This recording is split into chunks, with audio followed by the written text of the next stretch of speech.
Good afternoon, everyone, and welcome back to Bearcats Baseball. I'm Andy Nagel, Director of Baseball Operations here at UC. Thank you for joining us for the Red versus Black World Series. This series is a culmination of the fall baseball season that began way back on September 16th and will end this Saturday with Game 3 of this Red versus Black World Series. Just to kind of bring everybody up to speed, there was a draft on Monday. Coach Kyle Sprague chose team captains for the black team, Ryan Nicholson, Bo Keithley, and Joe Powell. And for the red team, captains Griffin Merritt, Paul Comastak, and Garrett Harker. So we had a draft up in the baseball office in the Lindner Athletic Center. And the result, two different teams. And there was a late night trade last night with the red and black team. I asked for lineups, and the black team captain Ryan Nicholson sent me a lineup with 8 hitters. And I'm like, Rhino, unless you're going to have an automatic out, you need to fix this lineup. So we brought the commissioner, Coach Kyle Sprague, involved, and between Griffin Merritt from the red team, Ryan Nicholson from the black team, we had Paul Comastak on there as well. They finally came to an accord and had a trade of Tommy O'Connor to the black team, and Ryan Steckline goes from the black team to the red team. So the black team will be able to hit 9 batters today, which is a good thing. It's a 3-game series. There are some interesting rules variations to make Game 3 competitive, especially if there's a 2-0 lead by any of the teams. I'll kind of go over those rules here in a bit. There's also, we added another little flair to this series. Each team will have 3 situations from an offensive point of view that they can employ. One is bases loaded, no outs. A second situation is a runner on second with no outs. And a third situation is first and third with no outs. They can only use one of those situations a day. And once they've used that situation, it is no longer usable for the rest of the series. The series is scheduled for 7 innings today, 5 innings on Friday, 3 o'clock first pitch, and a 5-inning game on Saturday with a 12 o'clock first pitch. Weather looks iffy tomorrow, which is why we moved this Game 1 up from Thursday to today. And we're all going to do our best non-rain dance to get through Friday and Saturday. Hopefully, when they say scattered, it misses Clifton Heights. So these two teams, it's a fun series, but trust me, if you ask any of the alums and ask any of these guys on the field, they remember the Red-Black World Series, and they remember who won it, different plays, who was the stars, who were the GOATs. So it's a fun series, but it's a very competitive series for all the bragging rights for this year and years to come. There's also a big trophy presentation at the end of Game 3. Got a big replica of the World Series trophy that was made quite a few years ago by former Bearcat player Hunter Harris's father. Manufactured a pretty cool looking trophy. If you haven't seen it, it's been on our Twitter and Facebook pages, and they'll present that to the winning team after Game 3 on Saturday. So without further ado, let's go to today's starting lineups. First for the visiting red team, leading off number 10, the center fielder Cole Harding. Batting second, number 21, the catcher Boston Smith. Batting third, number 8, the first baseman Griffin Merritt. Number 32, Paul Comastak bats cleanup, and he'll play right field. Batting fifth, number 16, Dondre Bremner. He'll play third base. Batting sixth, number 31, the shortstop Cam Guidry. Batting seventh, number 4, the second baseman Sean Springer. Batting eighth, number 28, the designated hitter Carrington Cross. And batting ninth, number 38, left fielder Josh Hageman. Once again, that's Harding, Smith, Merritt, Comastak, Bremner, Guidry, Springer, Cross, and Hageman. And the starting pitcher for the red team, number 35, freshman Garrett Harker. Now the starting lineup for the home black team. Leading off, number 14, the center fielder Wyatt Stapp. Batting second, number 3, the left fielder J.P. Sponseller. Batting third, number 5, the catcher Cam Sheeler. Batting cleanup, number 25, first baseman Ryan Nicholson. Batting fifth, number 9, shortstop Jake Hansen. Batting sixth, the third baseman, number 24, Sean McLaughlin. Batting seventh, the designated hitter, number 44, Tommy O'Connor. Batting eighth, number 26, the second baseman, Max Palmieri. And batting ninth, the right fielder, number 30, C.J. Dean. Once again, that's Stapp, Sponseller, Sheeler, Nicholson, Hansen, McLaughlin, O'Connor, Palmieri, and Dean. And the starting pitcher for the black team, number 2, senior right-handed pitcher, Bo Keithley. So you have the cast of characters. We'll get started here in about 4 minutes.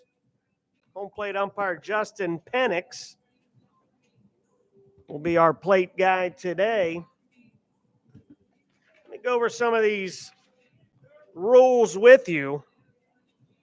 We did have some coin flips to determine the home away. Who's home, who's away. So the black team will be home today, away tomorrow, and home on Saturday. Some of the personnel restrictions. A pitcher may pitch no more than 3 innings or throw no more than 65 pitches. A pitcher that throws 2 innings in game 1 cannot throw in game 2, but can throw 1 inning in game 3. If a pitcher throws 1 2/3 or less in game 2, he can come back and throw 1 inning in game 3. If a pitcher throws more than 2 innings in game 2, he's done for the remainder of the series. Any pitcher that pitches 1 inning or less in any game may be used in the following game. So you follow all that with the pitching.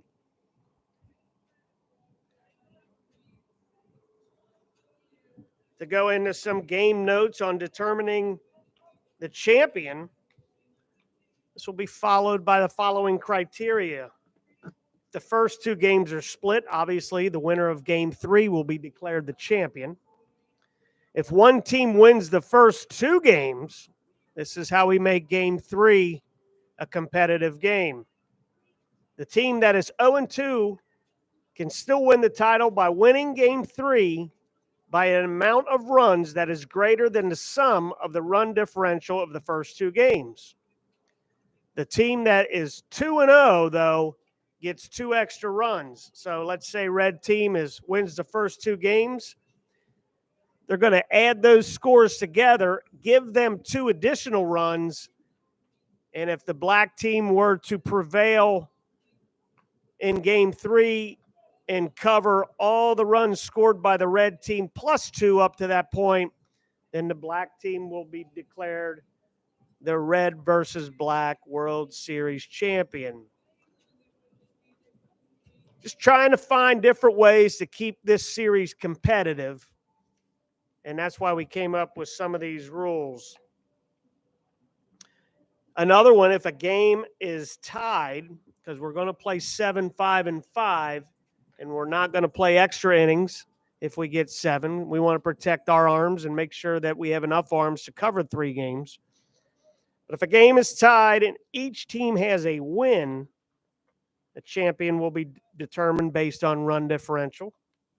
If everything is even at the end of game 3, we will have a coach pitch game and play it like extra innings at that point.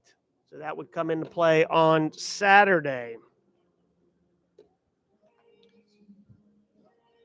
So once again, this red versus black World Series, this will end the fall season segment for Bearcats baseball. This will end on Saturday. The guys will be off on Sunday and then return to individual work and the limited hours on Monday. And that'll take us to Thanksgiving week. Guys will have what they call a Bearcat Challenge on Monday and Tuesday of Thanksgiving week.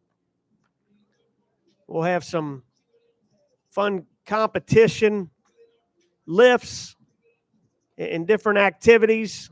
We'll divide them up. I don't know if they're going to keep them in these red-black teams or if we're going to repick. But they'll divide these teams up and have a little challenge for that Monday, Tuesday heading into Thanksgiving week. And then they're pretty much done. They go home for Thanksgiving or stay here for Thanksgiving, but they have Thanksgiving break. And then the week after Thanksgiving break is a study week. And the week after that, they have finals. And then they're gone till, I believe, January 11th is the first day back in the spring semester. And then the first official practice date for NCAA college baseball will be Friday, January 28th. And then 3 weeks later on Friday, February 18th, look at Coach Guggen's midseason form popping it up to the catcher there, Boston Smith. Good job. Then 3 weeks later on February 18th, NCAA baseball opening weekend. And the Bearcats will open up in Fort Myers, Florida, against the Florida Gulf Coast University for a 4-game series to open up the 2022 season. And that odyssey will take them all the way through the end of May when they play in the American Athletic Conference tournament down in Clearwater Beach. Play at Baycare Field in Clearwater, Florida. And hopefully the following week, the Bearcats will be heading to a regional tournament.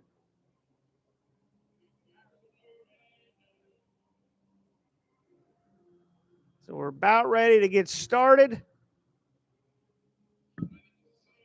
The home black team is about ready to take the field. We thank you for joining us, especially those that can't make it down here. Admission's free if you can make it on Friday or Saturday. We got a few fans in the stands, a couple scouts enjoying the sun.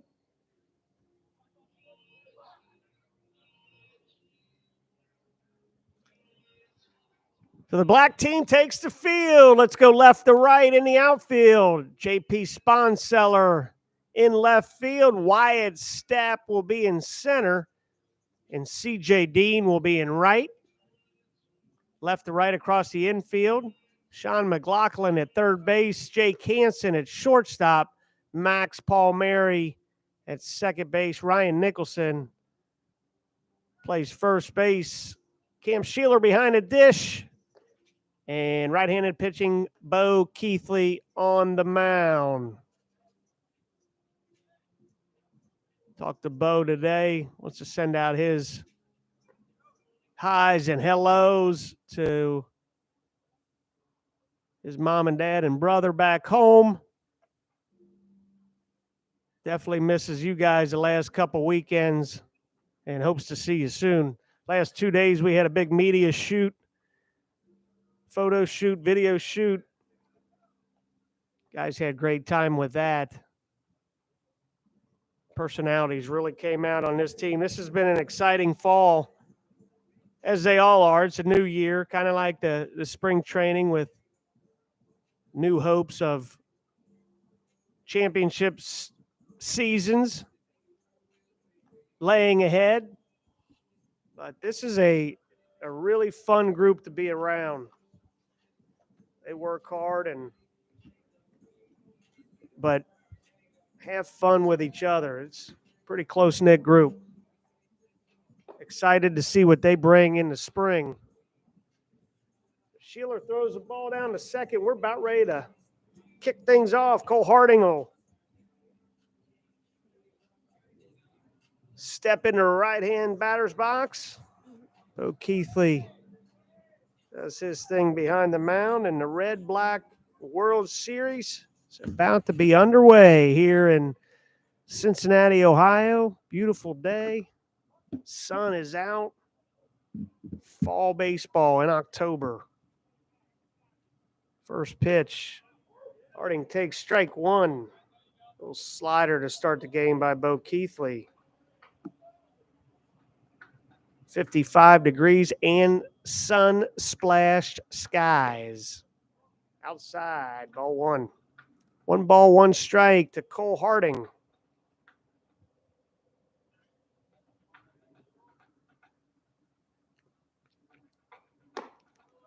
Harding, sophomore, center fielder.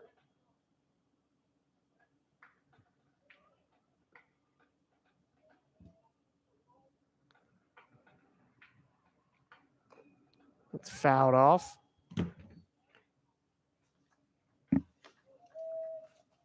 Cole enjoyed a pretty good freshman campaign, hitting .289, playing in 53 games. .521 slugging percentage, just outside. Count runs full. Harding with 10 home runs, 15 out of 17 stolen bases. That ball is looped out to center field wide. Stapp drifts over for out number 1.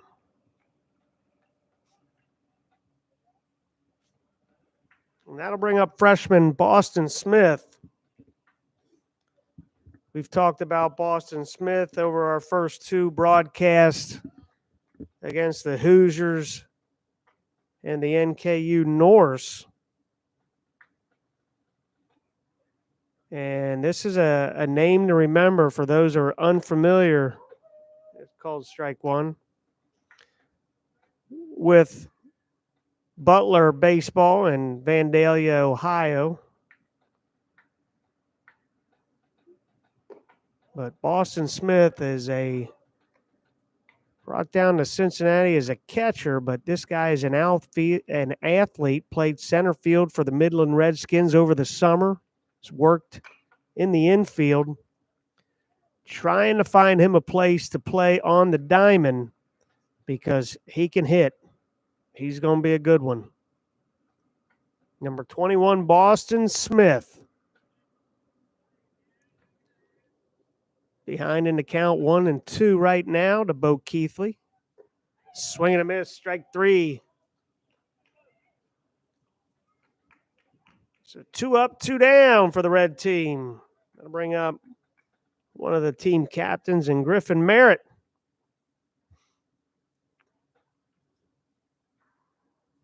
Merritt, left fielder, first baseman.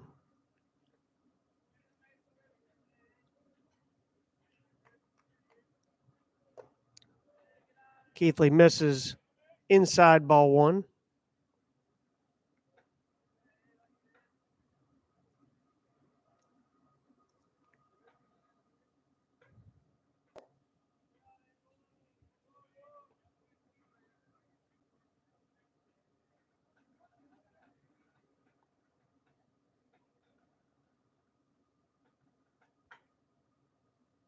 The 2-0 to Merritt.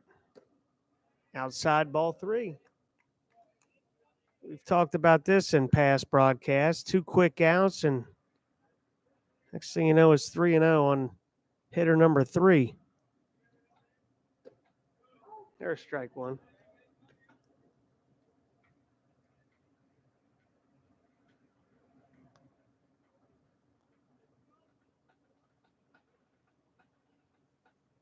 (3-1) to Merritt. Slider just off the plate, and Merritt has a 2-out walk. That'll bring up right fielder Paul Comastak.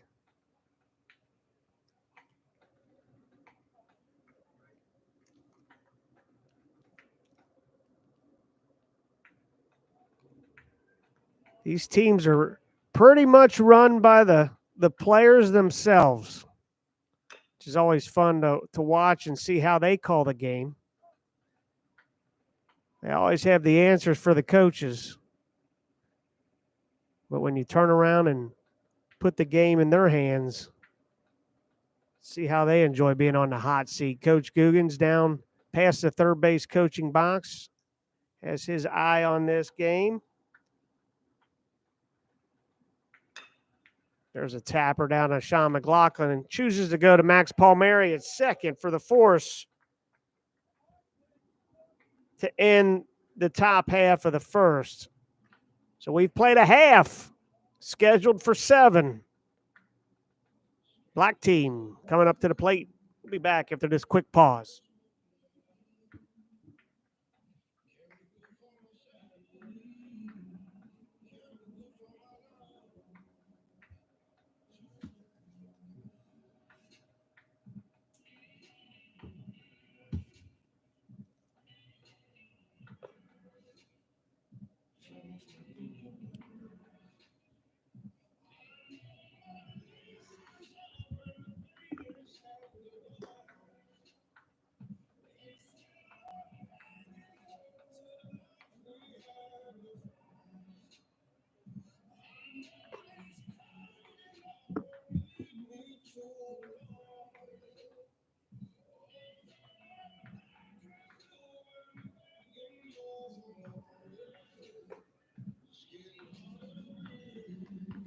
Welcome back to Cincinnati. Red versus black. Fall World Series. Freshman pitcher Garrett Harker on the mound. He'll face Wyatt Stapp, J.P. Sponseller, and Cam Sheeler. Set the defense for the red team. Left fielder Josh Hagman. Cole Harding's in center. Paul Comastak in right. Across the diamond, left to right. Dondre Bremner at third. Cam Guidry at short. Sean Springer at second. Griffin Merritt at first. Freshman Boston Smith behind the plate, and his battery mate is freshman Garrett Harker. Wyatt Stapp gets a last-second word of advice from team captain Ryan Nicholson, gets him a pat on the back and sends him up there to start this bottom of the first inning. Third base coach Nick Murray, first base coach Joe Powell.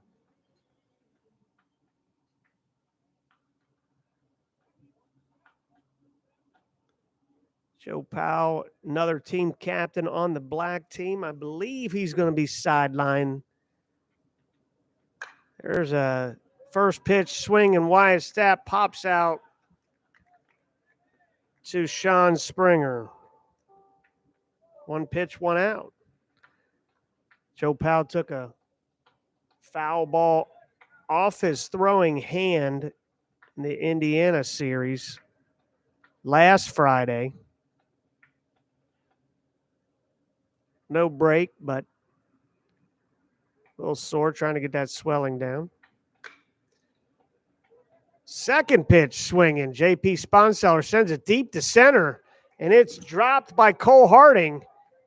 J.P. Sponseller heading to third, and that's going to be a 1-out triple, I believe it'll be scored. Cole Harding had to go a long way, and that ball was tonked to center field by J.P. Sponseller. Those that know this park know that center field plays dead out there. So for J.P. to get it to the fence, that's an absolute bomb. That's capped off the end. That's going to score a run. Cam Sheeler, 3 unassisted, but score J.P. Sponseller and give Sheeler an RBI. 2 outs, 1 run in. 3 straight pitches, 3 straight swings. Results in 1 run off this young freshman, Garrett Harker. Harker just misses to Ryan Nicholson, ball 1.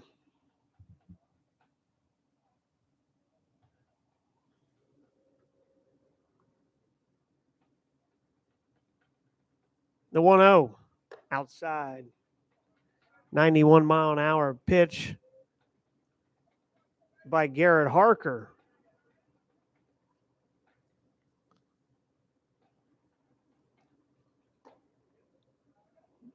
Three balls, no strikes. 1-0 early, bottom of the first. Scheduled for 7 innings, game 1 of this World Series. And Harker walks Nicholson on 4 straight.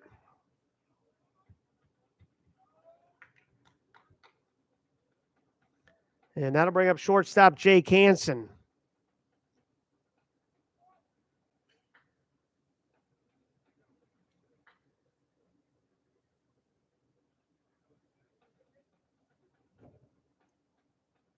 Jake Hansen, redshirt senior, using his COVID-eligible year to come back for a 5th year, as did Dondre Bremner and Wyatt Stapp.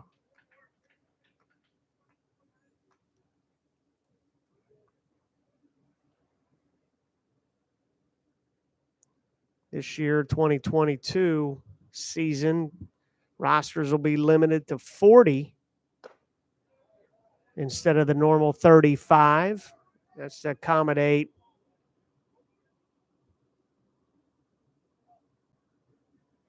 the COVID eligible years. 2 balls, no strikes. That pitch looked really good from Garrett Harker. Didn't agree with home plate umpire Justin Penix's call. He's going to reset and go again.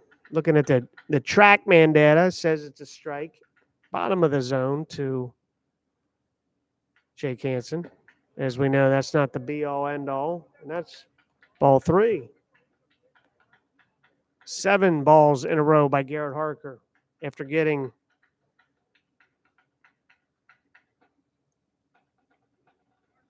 two quick outs on 3 pitches, although giving up a run so far this inning.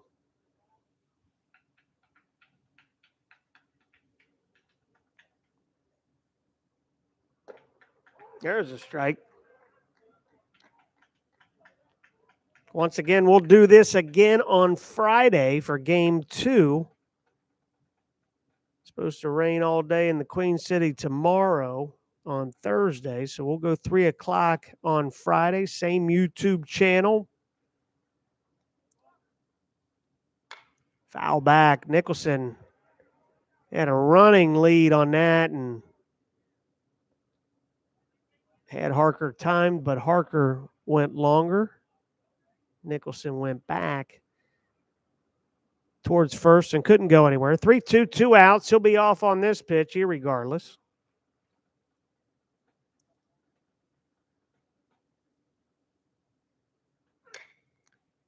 Oh, high fly ball. Cole Harding is camped, and that'll be out number 3. But the Black score run, a triple by J.P. Sponseller,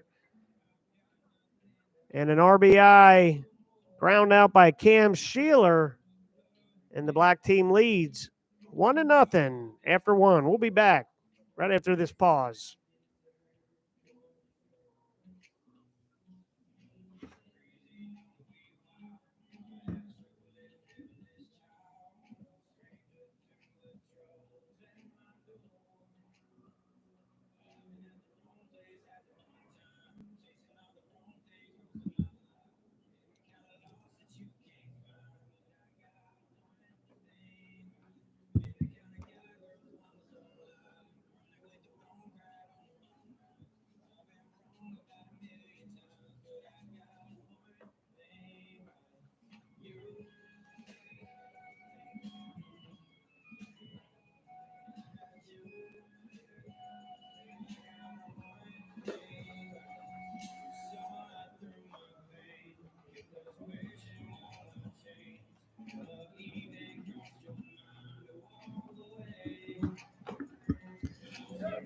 Welcome back to Cincinnati, Ohio, on the campus of the University of Cincinnati. We're heading to the top of the second inning in this Red versus Black World Series Game 1.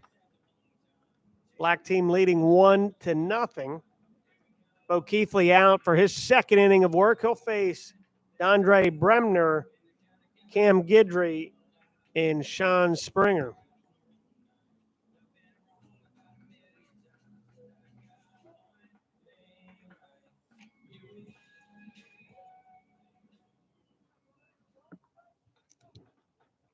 So left-handed hitter Andre Bremner steps in to face Bo Keithley, and he takes a slider for strike one.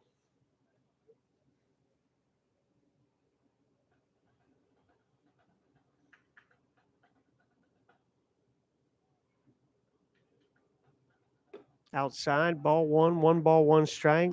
Andre Bremner, hailing from Toronto, Canada. Talked about his exploits before. Foul back in his odyssey through this pandemic.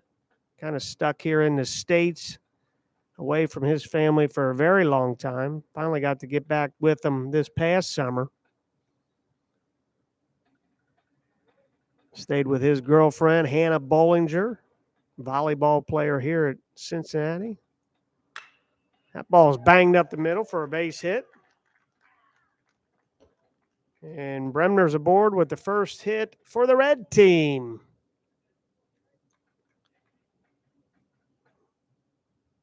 And that'll bring up shortstop Cam Guidry. Guidry, a transfer, redshirt sophomore officially, the University of Georgia. Georgia native from Snellville. Sure, he liked the way the MLB World Series game went last night with the Braves winning. There's a ball that's going to be caught by Max Palmieri for out number one. The Braves defeated the Astros 6-2 in game one last night.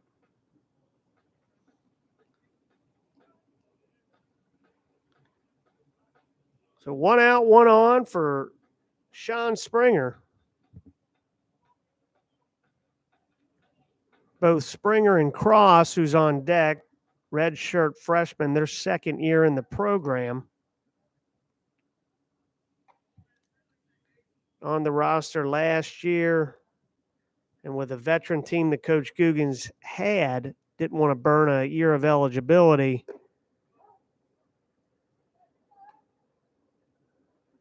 Unless it was absolutely necessary to use Springer and Cross. Both had good summers. Carrington Cross, Great Lakes Collegiate League Player of the Year. Sean Springer playing up at Sag Harbor. Good experiences. Getting those much needed reps over the summer and getting a lot better as they came back in the fall than they were a year ago as true freshmen last year. Keithley ahead of Springer 1-2.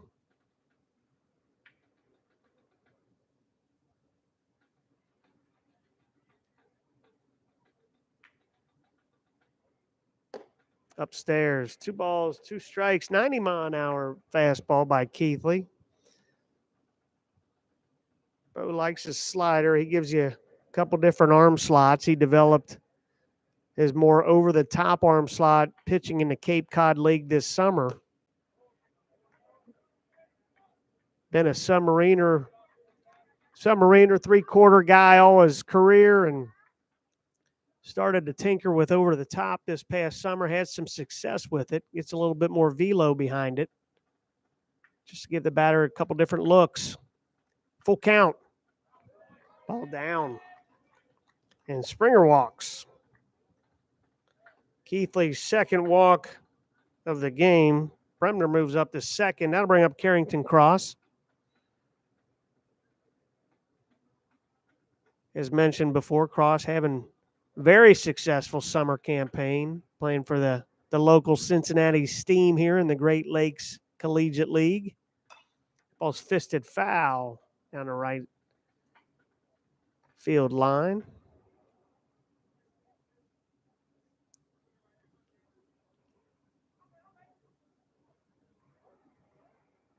Good power numbers this past summer. Did Carrington Cross. Played some outfield for this team and takes strike two. That could be a position that gets his bat in the lineup. I know Coach Sprague and Coach Sponseller has moved him and been working him both in the infield and the outfield. It's behind 0-2 to Keithley. Good job by Bo freezing those runners as they were both itching to take off. 1 ball, 2 strikes.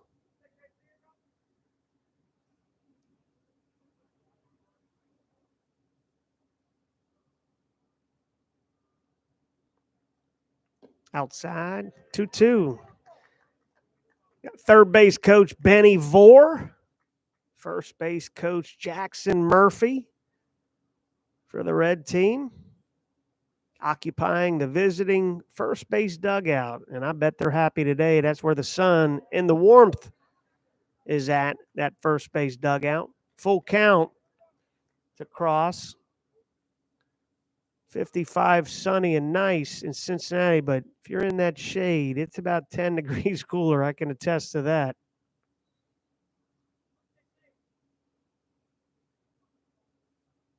3-2 outside. Back-to-back walks. And that'll bring up sophomore Josh Hageman.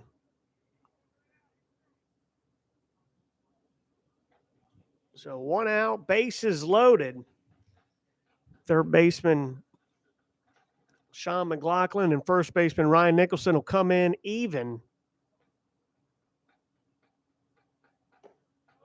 There's a strike. Little slider in there.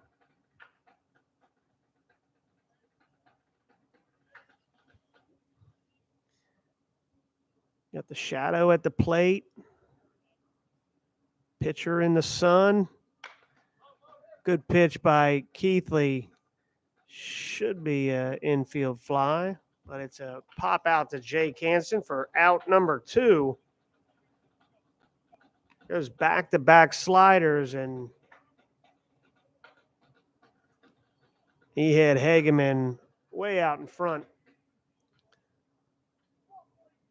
Work's not done yet for Keithley. 2 outs, bases loaded. And he's got to face Cole Harding, who flew out to center his first plate appearance.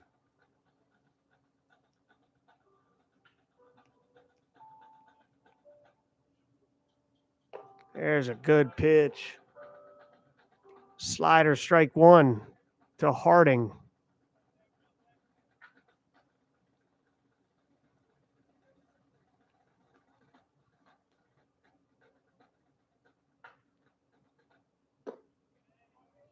Upstairs, 1 ball, 1 strike.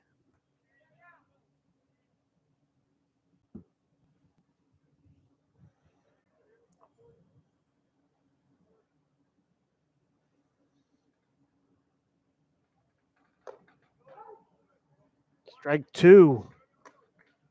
Good pitch by Bo. Slider outside. Not much Cole Harding could have done with that one as that painted the black. 1 ball, 2 strikes.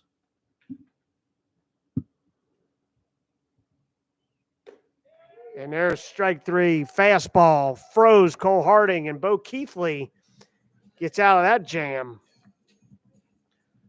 So the red team leaves the bases loaded, comes up empty. We go to the bottom of 2. 1-0 Black. We'll be right back after this pause.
Head to the bottom of the second inning here. Andy Nagel, the director of baseball operations at UC.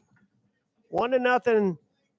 The black team is leading the red team in this game one of the red versus black World Series. Garrett Harker on for his second inning of work. He'll face Sean McLaughlin, Tommy O'Connor, and Max Palmieri. And there's a little spinner in there for strike one. Harker scuffled a little bit in the first inning, got a quick out, 1 pitch, 1 out by Wyatt Stamp, got a triple given up by J.P. Sponseller. Cam Sheeler bounced him in to score the only run. There's a base hit by Sean McLaughlin to lead things off here in the second. Tried to go soft back to McLaughlin, and he sat on that pitch for the black team's second hit of the game. I'm going to bring up freshman designated hitter Tommy O'Connor. It's a two-way guy for the Bearcats. Left-handed pitcher, left-handed bat.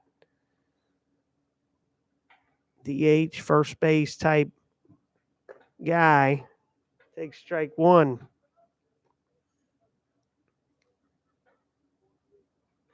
O'Connor has really good pop in that bat. Good pitch. And Garrett Harker gets ahead 0-2.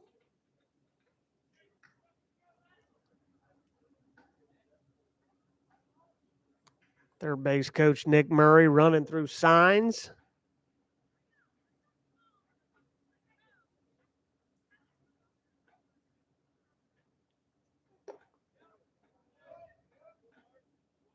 And there's a 90-mile-an-hour fastball that strikes out Tommy O'Connor for out number one.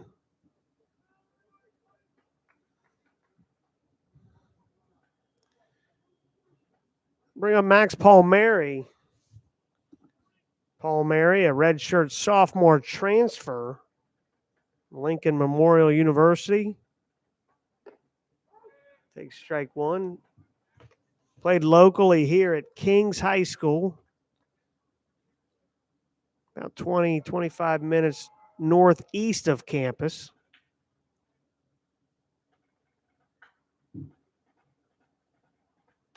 That's fisted. Back to Harker. Goes to second. Guidry over to first for the 1-6-3 double play. Good play by Garrett Harker and nice turn by Cam Guidry. So we've played 2, 1-0 black team. We'll be back right after this pause.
We've played 2 here in Cincinnati. We'll head to the third. The black team leading the red team 1-0. Bo Keithley on for his third inning of work. And if he gets through this third inning of work, he will be done for the series. He is scheduled to face Boston Smith, Griffin Merritt, and Paul Comistak, 2, 3, and 4 hitters for the red team. Boston Smith, a strikeout victim in the first.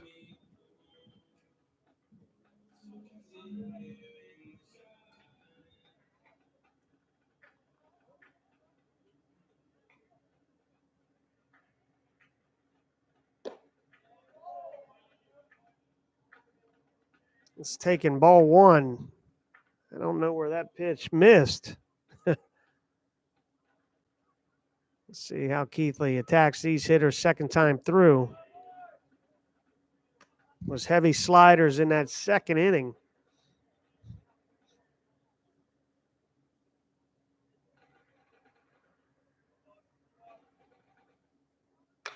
Ball's driven into right field for a leadoff single by Boston Smith.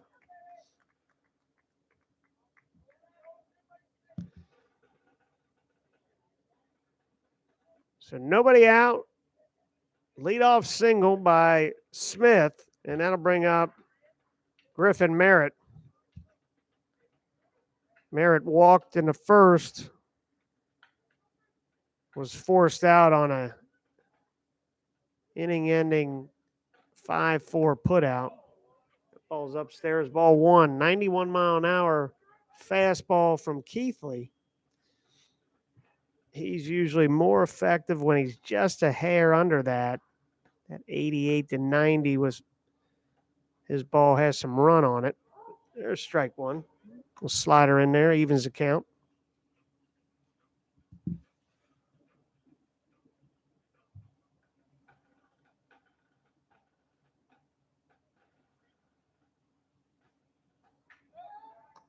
We've played 2 innings, 1-0, black team over red team. HP 111, you're asking. Welcome all your comments here on this YouTube channel. That ball is capped to second baseman Max Palmieri, and he'll throw on the first for out number 1. Little slider hit right off the end of the bat by Merritt. I'll bring up Paul Comastak.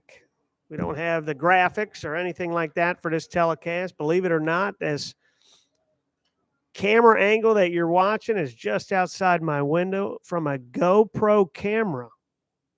Not a bad view from this camera. So we've kind of pieced a little broadcast together to bring it to those that can't make it down here, especially those Bearcat families, alums, parents that are out of town. Can't make it in on a Wednesday at the end of October. I get that.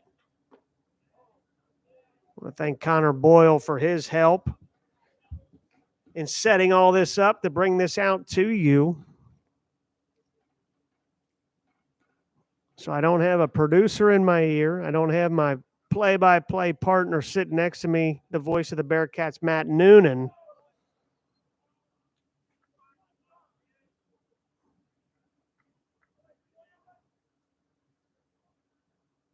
First base open, Keithley 3-0 to Comastak. Didn't want to make a mistake here.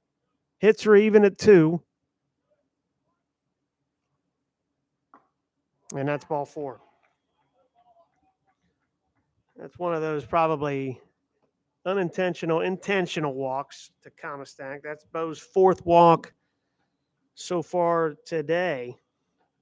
He's pitched around those walks. The old baseball adage, walks will haunt. They have not haunted Bo Keithley yet. 1 out, Dondre Bremner singled his first time at bat up the middle. There's strike 1 to Bremner. And that's where Keithley's at his best. 87-mile-an-hour two-seam fastball that just kind of runs away from that left-handed swinging bat of Bremner.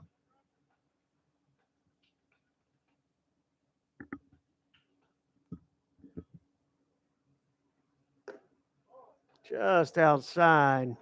Tried to go back to it. Couldn't get Bremner to chase. 1 ball, 1 strike. To his 5th-year senior from Toronto, Canada, Dondre Bremner. That's capped to Keithley. He's going to go to third base to get the force. Score that 1-5 on the fielder's choice. Bremner reaches first. Move Comastak up to second. So you can tell when Bo's on as the opposing team not getting too many good barrels on his pitches. It's about the fourth capped baseball today that's hit off the end of the bat. Slider outside. That'll bring up Cam Guidry. Guidry flew out softly to second baseman Max Palmieri in the second inning, his first at bat.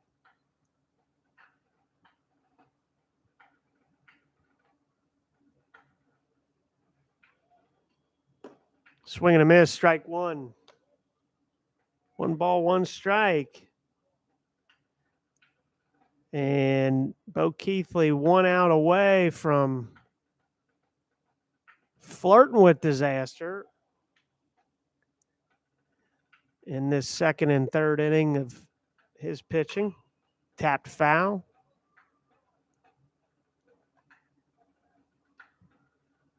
Third base coach Benny Vore fielding that cleanly. 1 ball, 2 strikes, 2 outs. See if these runners try anything.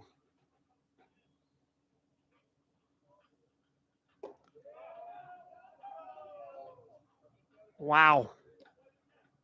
Called ball 2. Cam Sheeler liked it. He was walking to the dugout. Called inside by home plate umpire Justin Penix. 2 balls, 2 strikes, 2 outs. Slider lifted right side. Right fielder C.J. Dean camps, and there's out number 3. So Bo Keithley does survive his 3 innings of work. Going scoreless. We head to the bottom of the third, 1-0, black team over red team. We'll be back after this pause.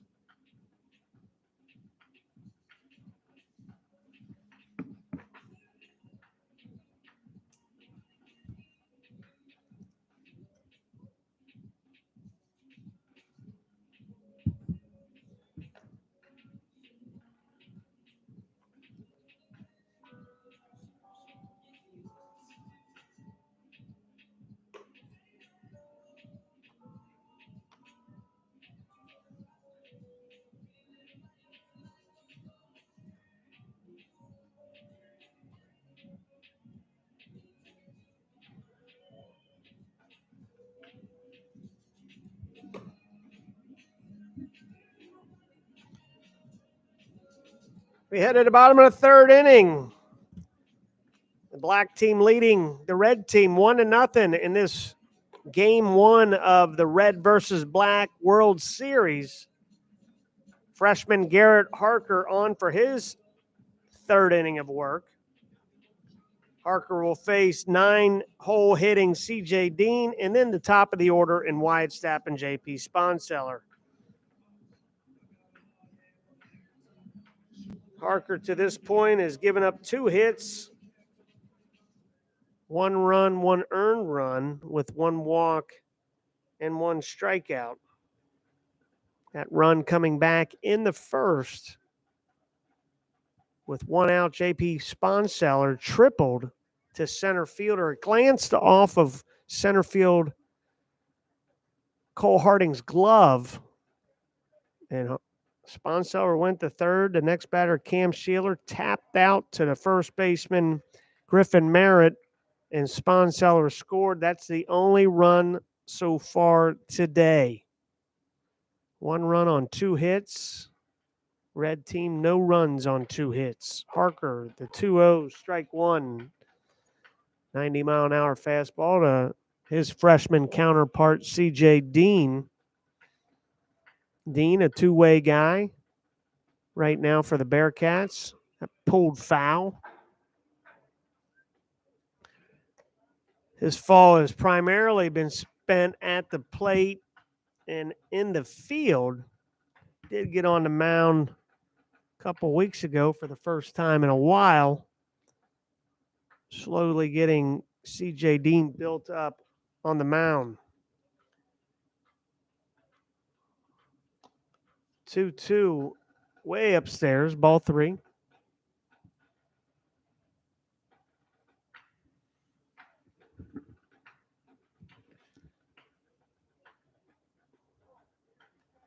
Dean calls timeout.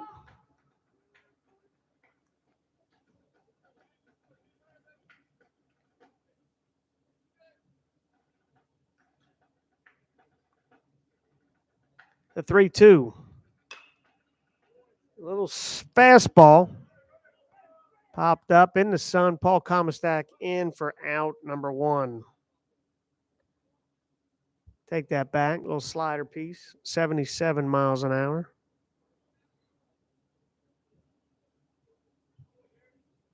I'll bring up Wyatt Stapp. Stapp, first pitch swinging. Popped out weakly to second baseman Sean Springer. It's a little different fall with Wyatt Stapp than I'm used to seeing. He's been very aggressive early in the counts. Where his past few years, that's ball outside, his past couple seasons watching this guy hit, he would really make a pitcher work, spoil some pitches, and get into that 7, 8, 9, 11 pitch at bat.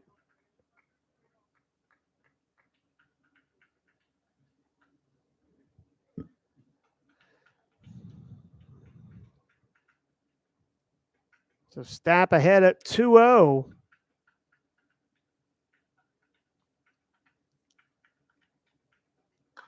Foul back.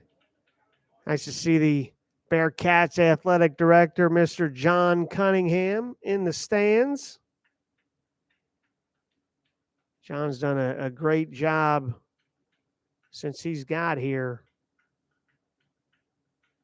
As he says, they don't put running an athletic department university during a pandemic in the AD's textbook. Swing and a miss. And he's done a great job leading this athletic department, keeping us on the field and competitive. His work, along with President Pinto, getting this university into the Big 12 in a few years. 2 balls, 2 strikes to Wyatt Stapp. Change up.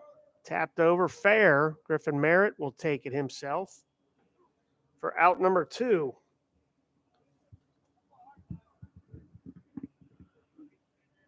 So should Garrett Harker finish his 3 innings of work, he will be done for the rest of this series. Brings up JP Sponseller. Sponseller tripled in the first off of Cole Harding's glove, deep center field, and scored the game's only run so far. Fastball, 91 plus to JP Sponseller.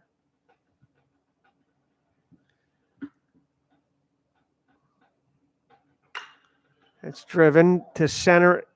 Harding's going to get it this time for out number 3. We've completed 3 innings in game 1 of this Red versus Black World Series. And the black team leads 1-0. We'll be back after this pause.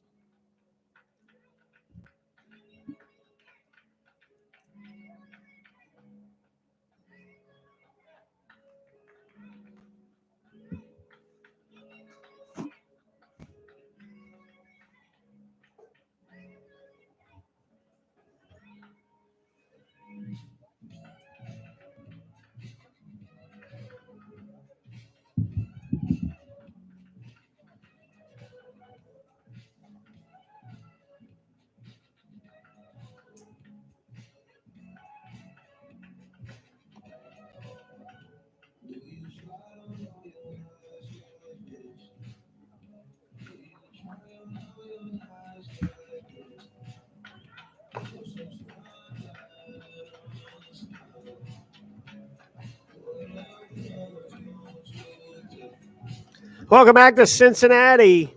The black team and Ryan Nicholson has gone to the bullpen.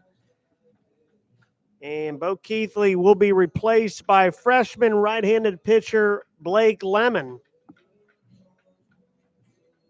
Lemon, a 6'2", 176-pound right-handed pitcher out of Chesterton, Indiana. Attended Chesterton High School. And this is a guy that started out quiet in the fall, but has really thrown some great innings of late, especially against NKU. He was 91, 92 with some movement. And it's good to see this freshman arm. See what kind of impact he will make in the spring. So Blake Lemon on to pitch, top of the fourth. And he'll face the bottom of the order in 7, 8, 9. Sean Springer, Carrington Cross, and Josh Hageman.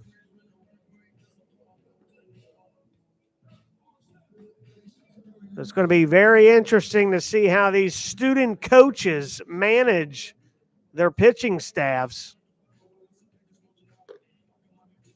Bo Keithley done for the series. Garrett Harker done for the series. If you joined us late, the limit is 3 innings or 65 pitches. So both Keithley and Harker go 3, so they're done. Read a bunch of the rules prior to the start of this game. There's all kind of contingencies with the pitchers. So we'll see how these student coaches, so to speak, manage these next 2.5 games now. Sean Springer walked in his first plate appearance against Bo Keithley in the second inning. And he's ahead at 2 balls, no strikes right now.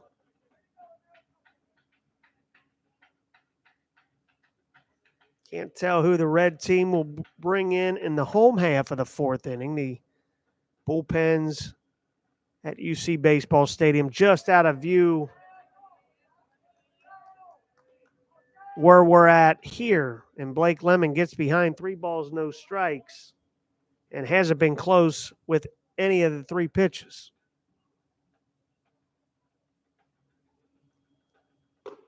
There's strike 1, 90-mile-an-hour fastball.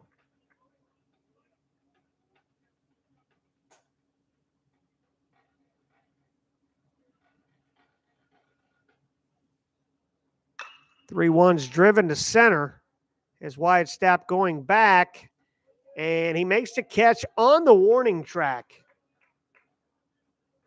Nice barrel by Sean Springer, and nice play by Wyatt Stapp playing center field today.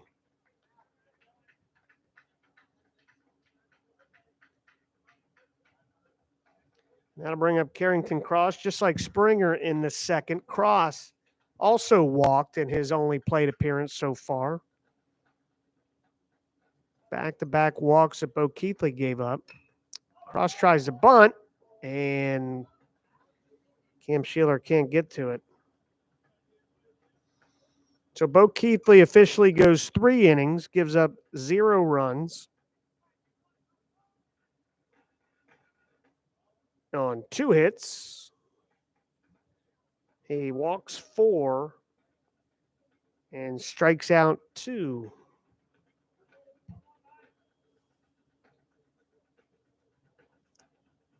Pitched in and out of trouble in the second and third innings, did Bo Keithley.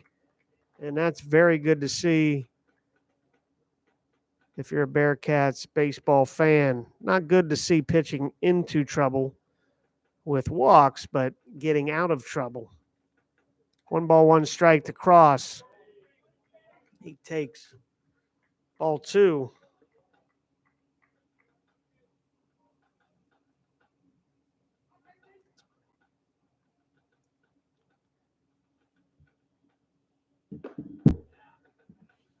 Just got word from Coach Kyle Sprague that the red team is going to Evan Kemp in the 4th. Coach Sprague listening and watching on YouTube channel, the Department's channel giving me the thumbs up down in the first base box. Swing and a miss. 91-mile-an-hour fastball from Blake Lemon gets crossed, swinging for out number 2. And that'll bring up Josh Hegman. Hegman popped out to shortstop Jake Hansen in the second.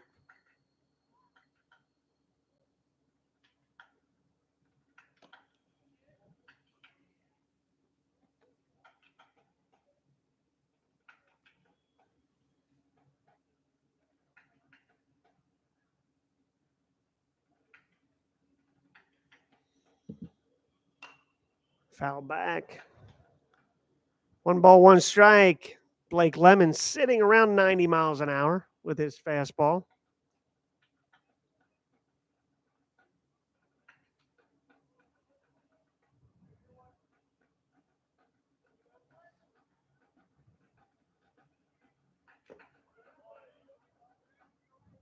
Good pitch by Lemon. Pulled the string on that one, 85. A changeup. 1 ball, 2 strikes. I said before, all decisions are being managed by these baseball players. Coaches are out of it. Nobody's calling pitches. Black team being led by Ryan Nicholson, Bo Keithley, and Joe Powell. The red team, Griffin Merritt, Paul Comastak, and Garrett Harker. The 1-2's taken upstairs. Ball 2, 2 balls, 2 strikes, 2 outs. Top of the 4th inning, 1-0 black team leading the red team. Scheduled 7-inning game today in game 1. Swing and a miss, and Lemon strikes out Hegman. His second strikeout in a row, and that ends the top of the 4th inning. We'll head to the bottom of the 4th after this brief pause.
Welcome back to the University of Cincinnati. We head to the home half of the 4th inning, and on to pitch for the red team is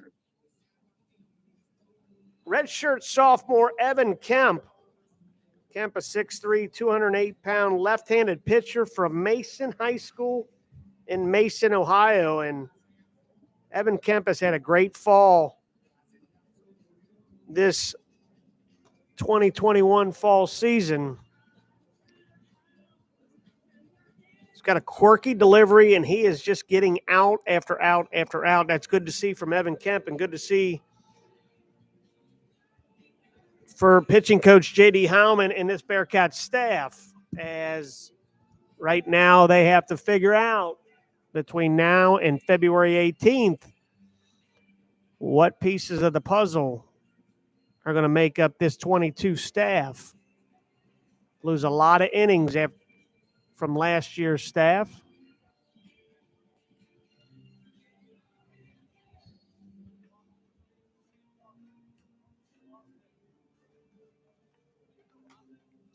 %57 of those innings, 272 innings were lost that they have to replace through the Bearcats.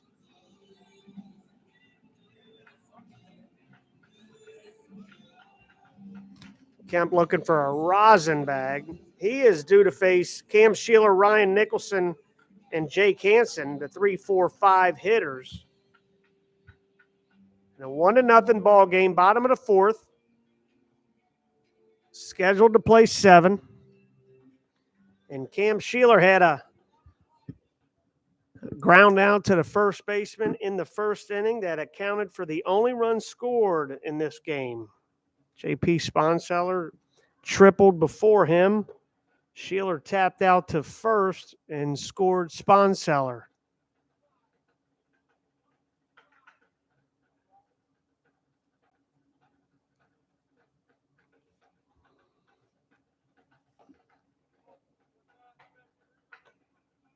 Kemp, 2 pitches, 2 balls.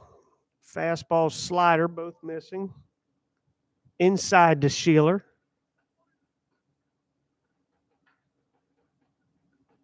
There's ball 3.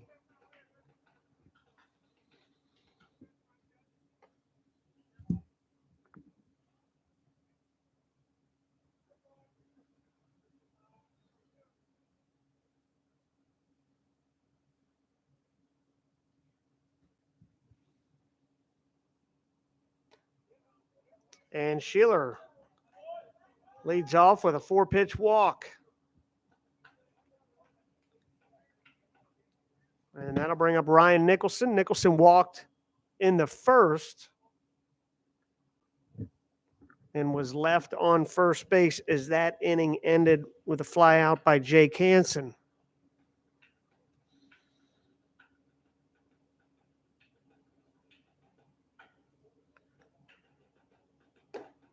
There's strike 1.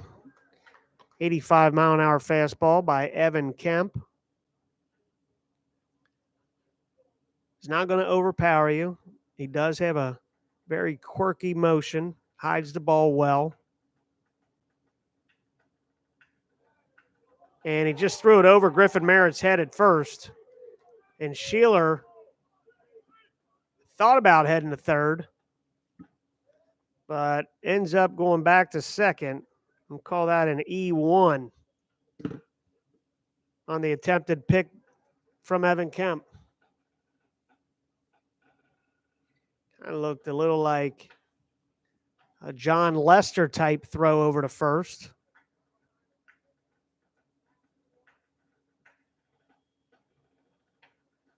A 0-1 count to Nicholson.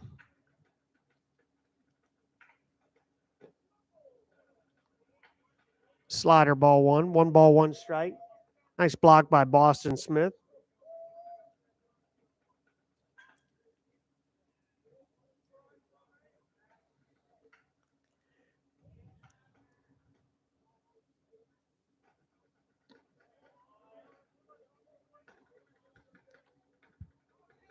Two balls, 1 strike.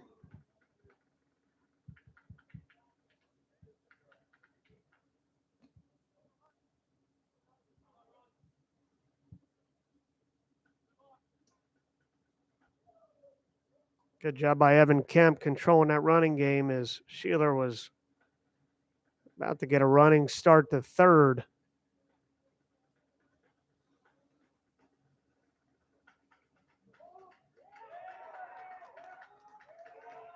And home plate umpire Justin Penix called a balk. And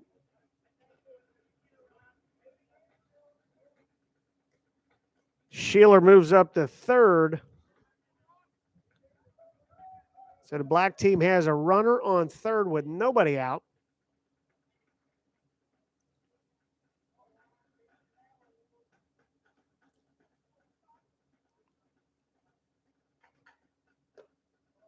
Outside. 3 balls, 1 strike.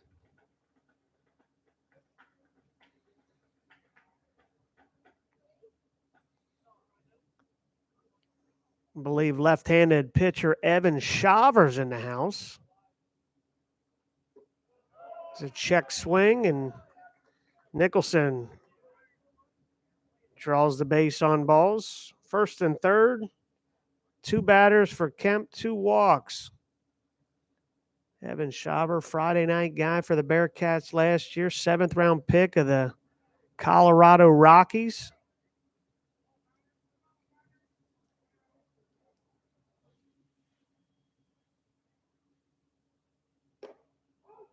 There's strike one to Jake Hansen, 85 mile an hour. Hansen flew out to center his first plate appearance.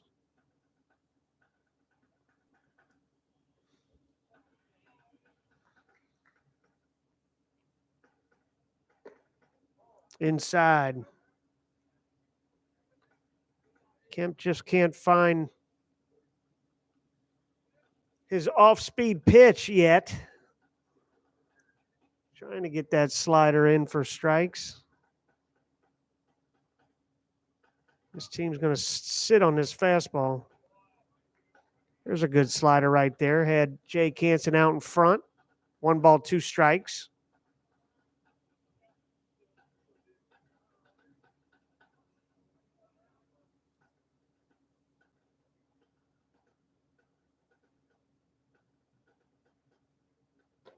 Swing and a miss. Strikes out Jake Hansen. Surprised Ryan Nicholson doesn't increase that lead at first to try to draw Kemp to throw over after he's already thrown one over the head of first baseman Griffin Merritt and trying to pick off Cam Sheeler earlier. Bring up Sean McLaughlin. Shawnee Mack singled his first at bat and a second to lead off the second inning. Was erased on a 1-6-3 double play. Harker to Guidry to Merritt to end that second inning.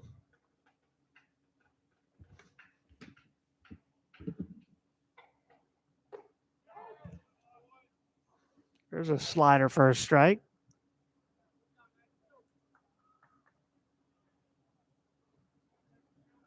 Ryan Nicholson needs to get a bigger lead. Draw to throw, steal a base, get some action going. Try to manufacture a run here. There's strike 2. Slider. Kemp has found that off-speed pitch.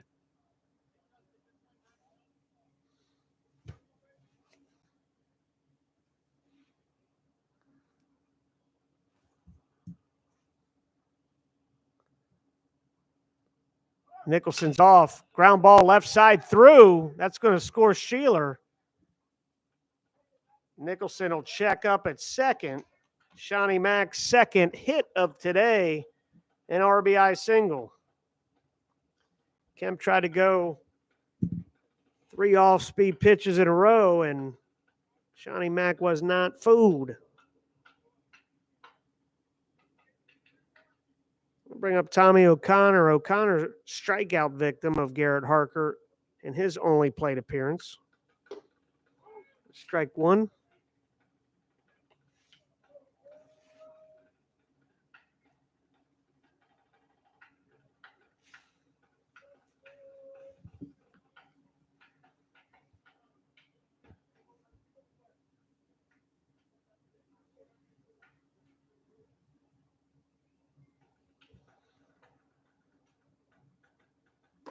Swing and a miss.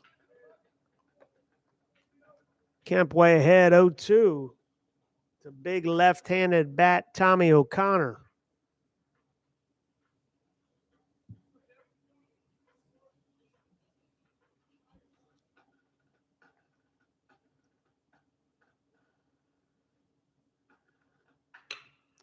Grounded to second. Springer to Guidry. Fakes over to first. So Nicholson moves up to third. O'Connor reaches on the fielder's choice. 4-6. Erases Sean McLaughlin. 2 outs, first and third. I'll bring up Max Palmieri. As mentioned before, Palmieri bounced out to Harker. Nice play by Garrett as that ball was capped off the end of the bat. Had some funky spin to it. Harker starts the 1-6-3 double play to end that second inning.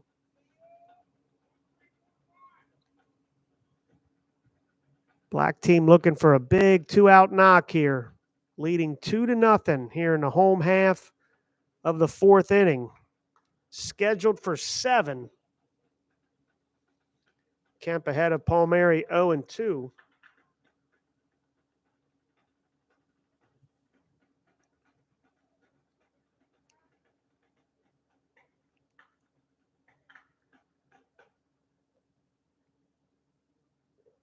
And Palmieri holds 1 ball, 2 strikes.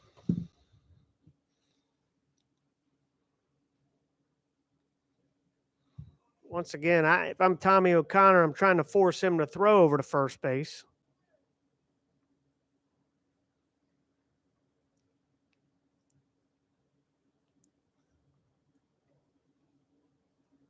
Kemp steps off. He'll reset.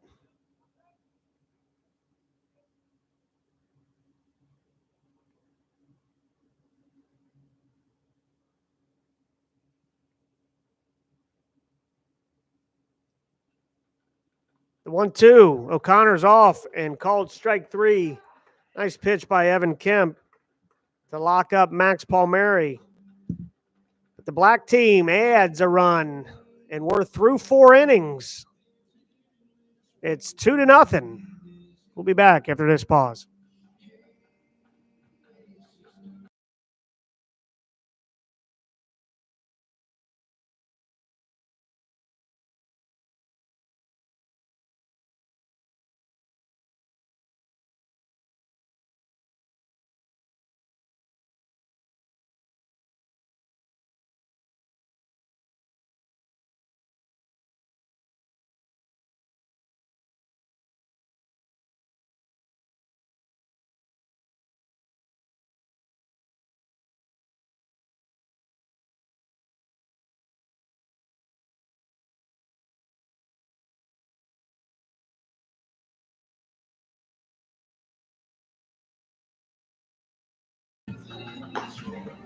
We've played 4 out of 7 in game 1 of this red versus black World Series. And the black team leads the red team 2-0. Blake Lemon back on to pitch for the black team. My apologies. Decent little crowd here at UC Baseball Stadium. Nice 55-degree sunny day. A lot chillier in the cold. Chase that sun down here at UC. We'll do this again on Friday for game 2. It'll be 5 innings. If you can't make it down, admission is free. We'll do it again here on the Cincinnati Bearcats Athletic Department's YouTube channel. And we will conclude this series on Saturday at 12 p.m. And the red team here in the 5th inning is going to start the inning bases loaded, no outs. We talked about this before the game, and I'll give you a couple little situations that was thrown into this series to add a little spice. It looked like a balk, and it was. So score Sean Springer on the balk. Cross moves up to third. Josh Hageman moves up to second. So already paying dividends for the red team. The scenarios that each team could use and draw from: bases loaded, no outs, first and third, no outs, or runner on second, no outs. They can use that scenario only once per game. And once the scenario is chosen, they can't use it again. So it's already paid off for the red team as they cut the lead from 2-0 to 2-1. Now they can't go back to bases loaded, no outs the rest of the series. And they cannot use any other scenarios in this game 1 of the series. So they can go first and third, or they can choose from runner on second tomorrow should they wish. But 1 scenario a day, and once it's used, it's erased. There's a fly ball to right field, and just like that, the red team is going to tie this game up 2-2 as Carrington Cross scores on the sac fly by Cole Harding, give him an RBI on the F9. 2-2, 2 outs. I'm sorry, 1 out. Runner on third as Josh Hageman moves to third. That'll bring up Boston Smith, who singled his last at bat. And the black team is going infield in. Jake Hansen pinching the middle.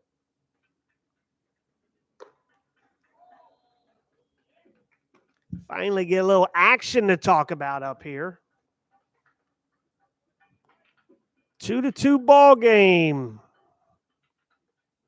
1 out. Runner at third. Boston Smith at the plate. Blake Lemon falls behind. 2 balls. No strikes. And corners stay in. Middle drops back. Hansen still pinching the middle. And I would, for me and my money watching Boston Smith this fall, I'd play him as a pull guy all day.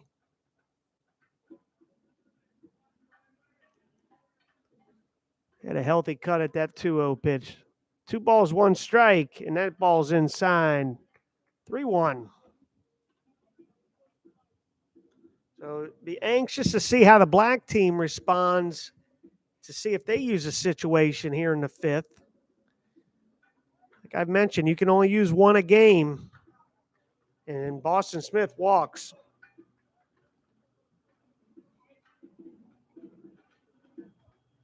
That's Blake Lemon's first walk of the game.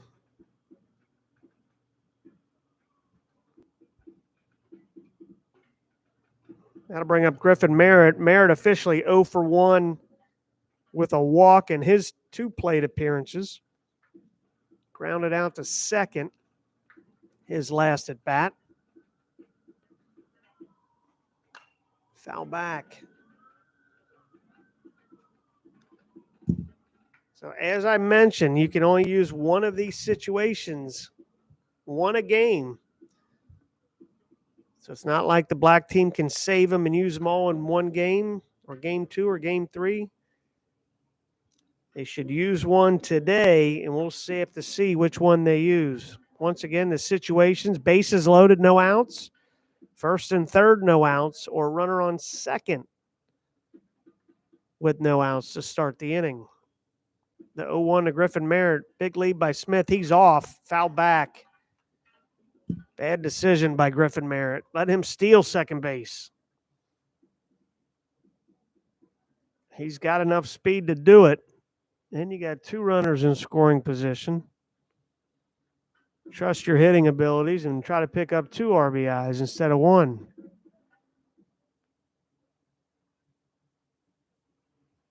Blake Lemon ahead, 0-2. Upstairs, ball 1.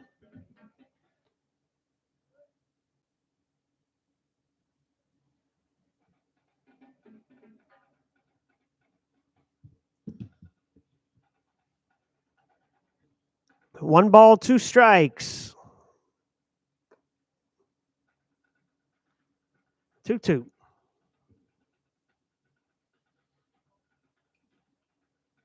Lemon sitting still about 90, 91 with his fastball. Out for his second inning of work.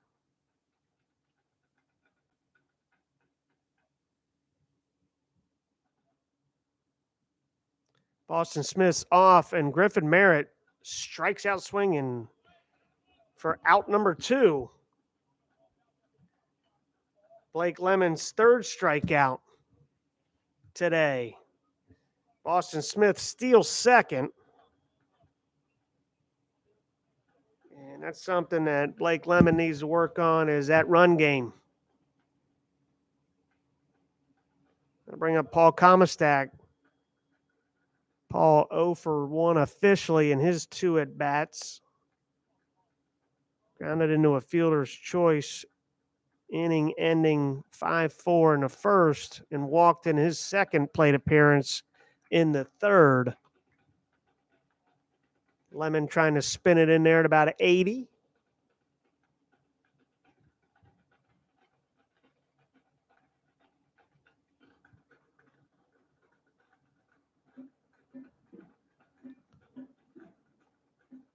Second and third, 2 outs. 1-0 count to Comistack. Hits it hard to Hansen, and it eats him up at short. That's going to score 2. Should be an E6. Score 2 runs there, and Red goes on top 4-2 here in the top of the 5th inning. It wasn't hard hit at 75 off the bat by Paul Comistack, but just handcuffed Jake Hansen and either hit off the heel of his glove or in any regards. 2 outs, Comistack at first, and that brings up Dondre Bremner. Bremner 1 for 2 with a single. Check swing, foul tip, strike 1.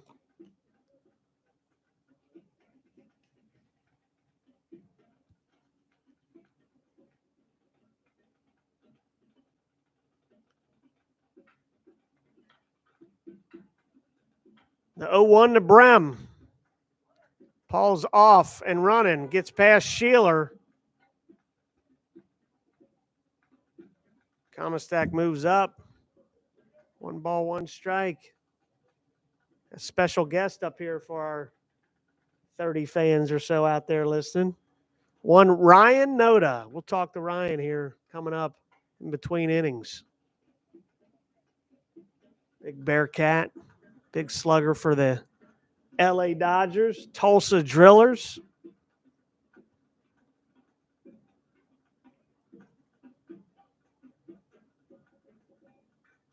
The 1-1 to Bremner.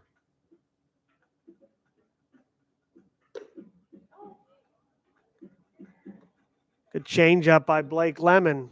Gets ahead 1-2.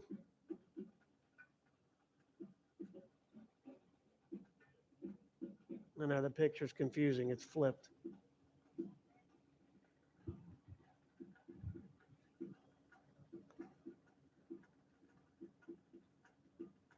Swing and a miss. Strikes out Brem.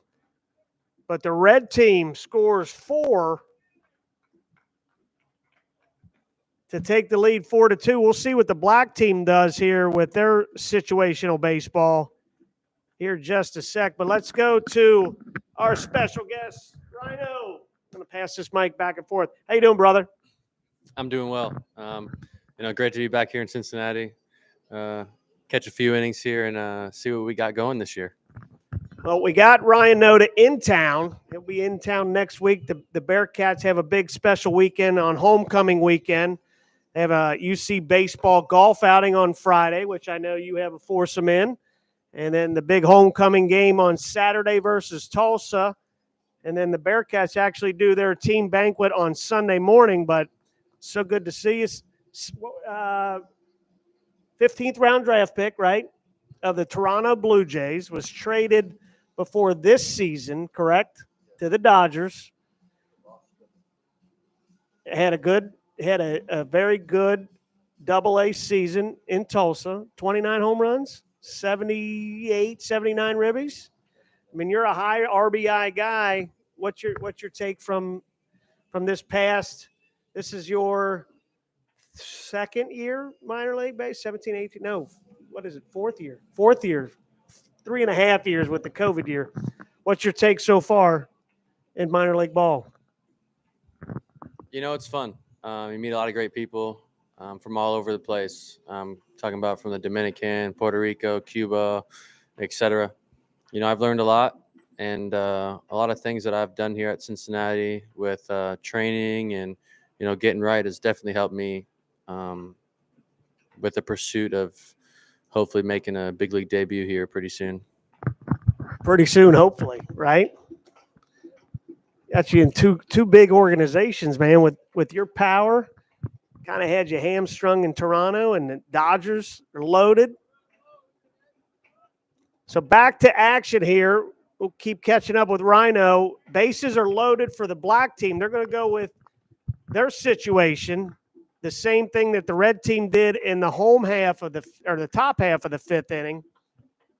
Bases loaded, nobody out. C.J. Dean at the plate falls behind 0-2. So put Jake Hansen at third base.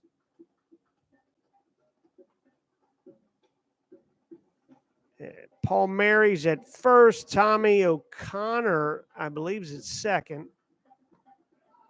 I guess it doesn't matter who they put out there. Screws up my scorecard. CJ Jean strikes out swinging. So bases loaded, nobody out. That brings up Wyatt Stapp. Stapp 0 for 2 today. Flew out to second base. Had a 3 unassisted in the third. We'll see if the black team can cash in like the red team. Red versus Black World Series. Rhino, what's your takeaway? I mean, obviously it's fun, but this is for bragging rights, and this is stuff that I've heard UC baseball alums at tailgates and football games and golf outings. They talk about this series, don't they? Oh yeah, I know that I'm 2-1 in this series, and the last time I got to play was the loss. So I'm a red team all the way guy. Red team all the way. They're ahead 4-2 right now. There's a pulled short or a Springer to Guidry to Griffin. Couldn't spit that one out. Irregardless, Stapp bangs into a 4-6-3 double play. And Black gives up no runs with bases loaded with nobody out. Evan Kemp pitches out of it. And we are through 5 and the red team leads 4-2. We'll be back after this pause.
We're back here in Cincinnati. We've played 5, and it's 4-2.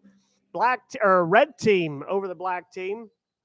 Blake Lemon's on for his third inning of work. He'll face Cam Guidry, Sean Springer, and Carrington Cross.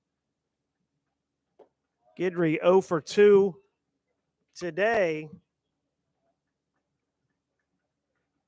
So both teams in the 5th inning employ the bases loaded, no outs situation add-on to this Red versus Black World Series. Red cashes in by scoring 4 in the top of the 5th, and Evan Kemp gets a 4-6-3 double play to end the 5th, and the black team comes up empty. Top of the 6th, scheduled for 7. 7 innings today, game 1, 5 innings on Friday, game 2, and 5 innings on Saturday, game 3. Lemon behind 3 balls, 1 strike. So we'll see how both managers, or both student managers, I should say, play this pitching rotation. Yes, he did. Strike 2. See if they'll go 3 innings for Lemon, 3 innings for Kemp, and figure out the 7th. There are some specifications in regards to pitching. Pitchers can go no more than 3 innings. And Cam Guidry gets a leadoff walk.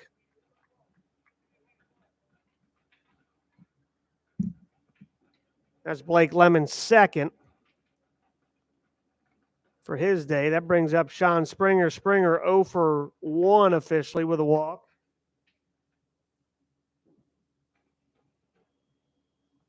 Hit a deep fly ball to center field his last at bat. The Wyatt Stapp made a good play tracking down on the warning track. Stapp playing shallow as most center fielders do at this park. As you know, it's pretty dead to center if you follow Bearcats baseball. And for Sean Springer to get it to the warning track, showed a lot of muscle by number 4, and nice job by Wyatt Stapp to track it down. Guidry's off. Sheeler, the throw to Hansen. And the call is, this will be interesting here. We don't have a base umpire. Black team calling him out. Red team calling him safe. I think it's a safe call just because the throw was on the third base side of second base. Hansen had to reach around to try to get him out. And Guidry steals second. Nobody out. Runner on second. 1 ball, 1 strike.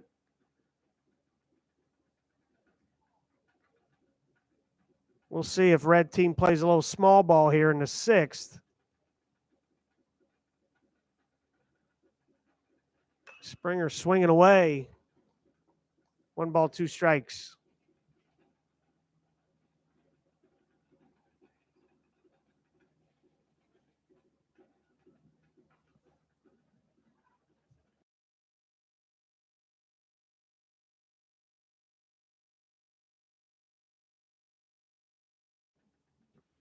The 1-2 pick. Guidry back. Little timing play at second. Guidry wasn't off far at all. 4 runs, 2 hits for the red team. 2 runs, 3 hits, 1 error for the black team.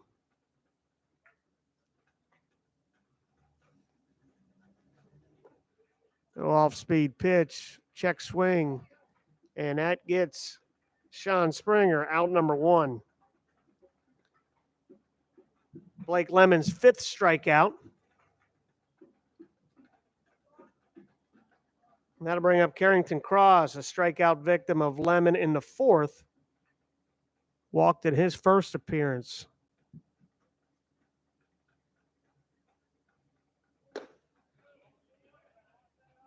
So those that are watching on YouTube channel here, there's been 3 balls that have actually been hit on top of Fifth Third Arena, that crazy striped building you see out in right field, the home of the men's and women's Bearcats basketball team, as well as the women's volleyball team. One guy that did it sitting right to my left, Ryan Noda. Now, when Lance Durham hit it quite a few years ago, he was the first one to hit it for the Bearcats. They had a UC physicist estimate and do all the calculations as a 525-plus foot home run. What do you remember about that swing, Rhino? Don't remember too much right now, but it definitely was probably the best swing I've ever taken. But it's pretty. I'm pretty fortunate, to be in a category with Lance Durham. Such a great guy, and shout out to him actually for getting a head coaching job at Kings High School. So, go Lance, and I'm glad that we can be brothers and get on top of Fifth Third. That is a shot. I've just been advised by hitting coach Kyle Sprague that freshman Tommy O'Connor did one the other day in BP, but We'll count it when he does it in the game there, Coach. How's that? I know Coach Sprague's down there listening to this broadcast. He gives me a thumbs up. It's fair enough. In any regard, I mean, it's an absolute bomb. If you come to this stadium, stand on home plate, and look out at that building, and just imagine a ball leaving your bat and getting all the way up there. Now, I will say that the ball tends to really fly. There's a ball slicing away from Stapp. He's going to run it down. So out number 2, a line out by Josh Hageman. That'll bring up the top of the order and Cole Harding.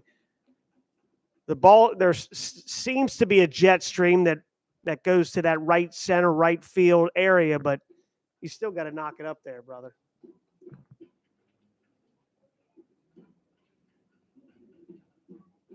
Bearcats have 2 big left-handed bats in Ryan Nicholson and Tommy O'Connor that could potentially do some rooftop damage in a game.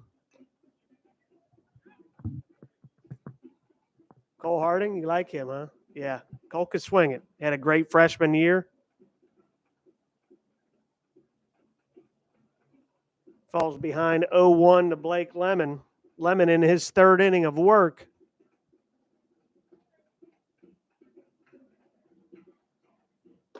There's a spinner, strike 2. Good job by Blake Lemon. We'll see if they climb the ladder on Cole Harding once again. Harding 0 for 3. 0 for 2, I'm sorry. Sacrifice fly RBI in the 5th.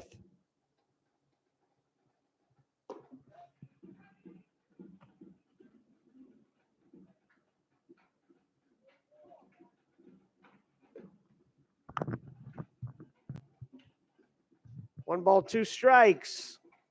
Blake Lemon trying to get out of this 6th without giving up anything. 2 balls, 2 strikes. Leadoff walk, Cam Guidry stole 2nd. And he's been out there since then. Strikeout to Springer, a walk to Cross, and a line out by Hageman.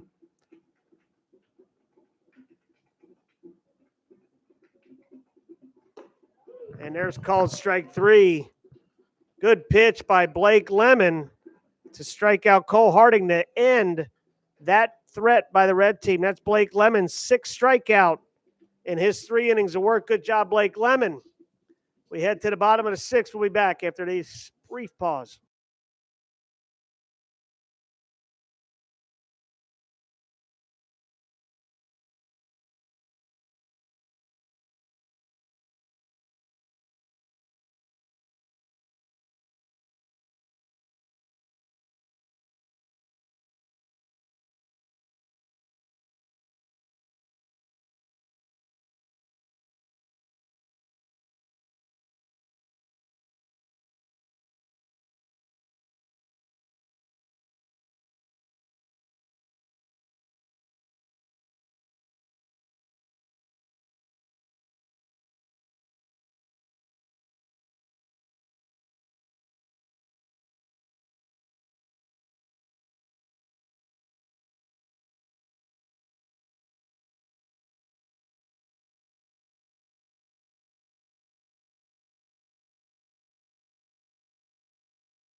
That's JD.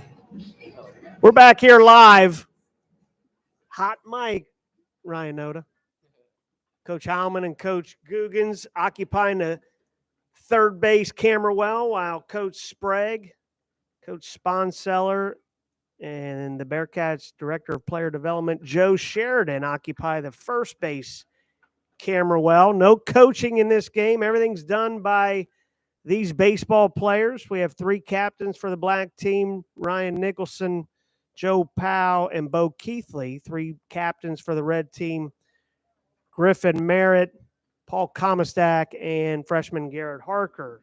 They're calling all the shots. They're calling all the pitches, calling all the plays, calling all the strategy. It's a 4-2 game. Bottom of the 6th, Evan Kemp back on for his 3rd inning of work. There's a hot shot. Gets past Griffin Merritt, and J.P. Sponseller leads off with a base hit. Sponseller's 2nd of the day, tripled in the first, scored a run, officially 2 for 3. And that'll bring up Cam Sheeler. So the black team trailing 4-2, bottom of the 6th. That's the 4th hit for the black team.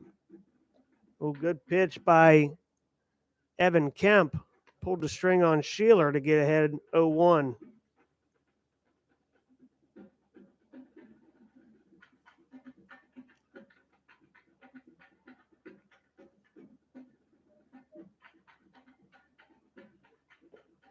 Inside, 1 ball, 1 strike. And Boston Smith will trot out to the mound. Might have been a little cross up.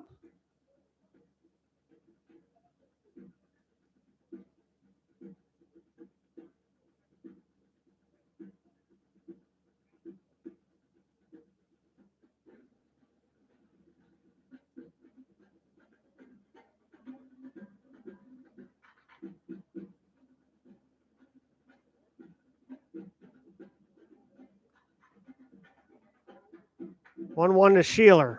Outside, ball 2. Got to go change up away.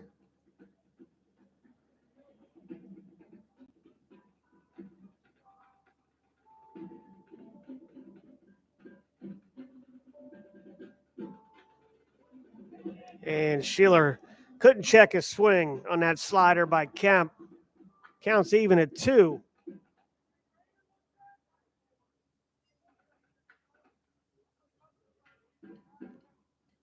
At first base coach Colby Haynes, third base coach Nick Murray.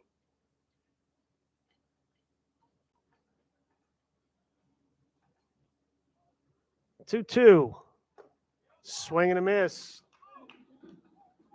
Strikes out Sheeler.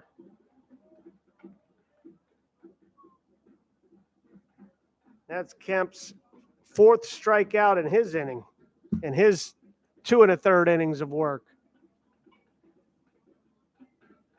I'll bring up Nicholson. Nicholson's walked twice and stranded both times in the 1st and the 4th.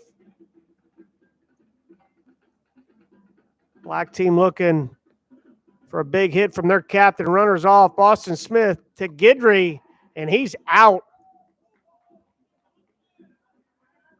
What a throw by the freshman Boston Smith, who absolutely has a bazooka behind the plate, and it's combined with that quick transfer that got that ball down to Cam Guidry to erase J.P. Sponseller trying to steal second. So 2 outs. And the red team will put a big shift on this big left-handed bat, Ryan Nicholson. 2 balls, no strikes.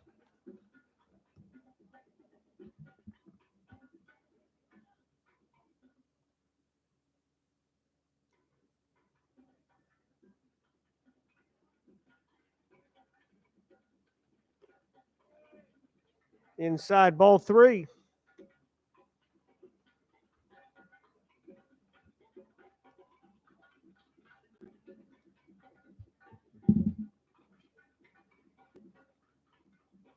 See if Nicholson gives himself the green light here. And he walks for the 3rd time today.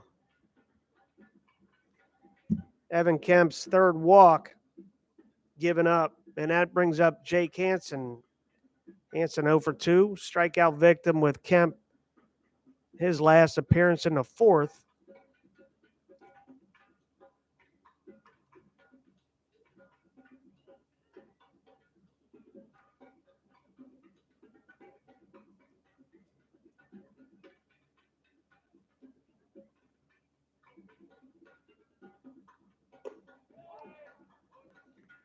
Kemp gets ahead 0-1. His slider in there.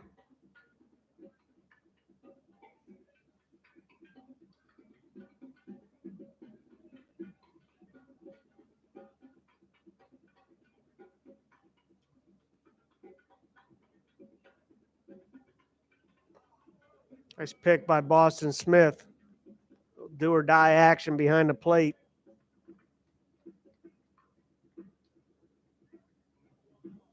One ball, one strike.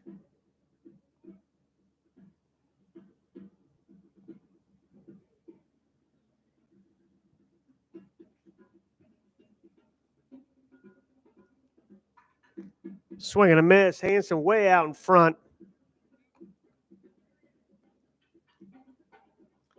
See if Kemp stays soft away to number 9. That's what I would do.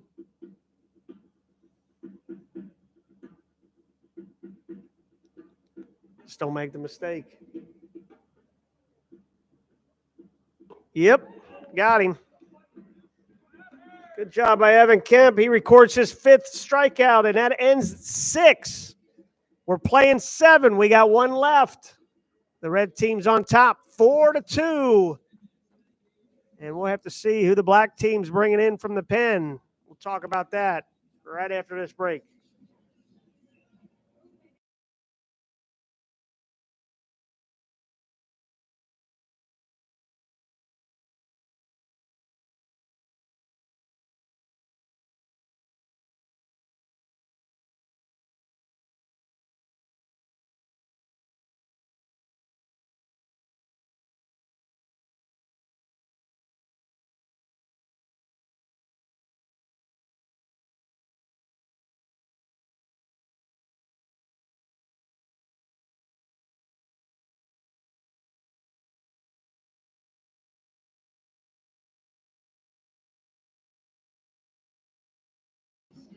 We're back here in Cincinnati. We played 6 innings in this game 1 of the Red versus Black World Series. I want to thank our guest, Ryan Noda. Once a Bearcat, always a Bearcat. Noda, a 3-year Bearcat star. That was a 15th round draft pick of the Toronto Blue Jays in the 2015 draft. The black team has elected to go with right-handed pitcher Chase Hopewell. Hopewell's a redshirt sophomore, 6'4", 197-pound right-handed arm. Transfer from the University of Findlay. It's a local product. Went to Baden High School in Hamilton, Ohio, about a half hour north of campus. So the black team elects to go with Hopewell, down 4-2 as we head to the last inning of game 1 of this Red versus Black World Series. Hopewell kind of been in that closer type role this fall. He's been 90, 92, hit 94, 95 over the summer. And he's due to face Sean McLaughlin. I take that back. He is due to face Boston Smith, Griffin Merritt, and Paul Komistak.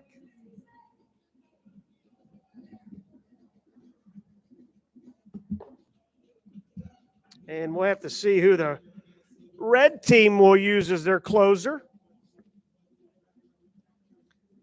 As Evan Kemp went his max 3 innings, as did Garrett Harker. So Bo Keithley, Evan Kemp, Garrett Harker, and Blake Lemon, all 4 pitchers go their max 3 innings. So they're done for the series. Great job by all 4 pitchers. Red team scored 4 in the 5th, but they started that inning, bases loaded, no outs. It's part of a little rules variation added to this 3-game series. That's a 92-mile-an-hour fastball taken outside, ball 1 to Boston Smith. Smith 1 for 2 officially with a walk in his 3 plate appearances. Runs scored, stolen base. And there's a 82-mile-an-hour slider taken outside. 2 balls, no strikes. To freshman left-hander Boston Smith. Ball 3.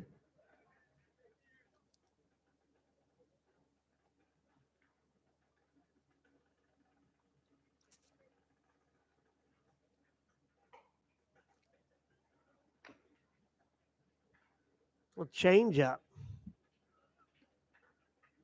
3-0 change. Fouled off by a 3-0 swinging freshman, Boston Smith. Only 2 hits for the red team. This guy had 1 of them. There's a drive to left field, and you can kiss that ball goodbye. That's way out on Shakely Lawn. Solo home run by freshman Boston Smith increases the lead to 5-2 red. 101 off the bat.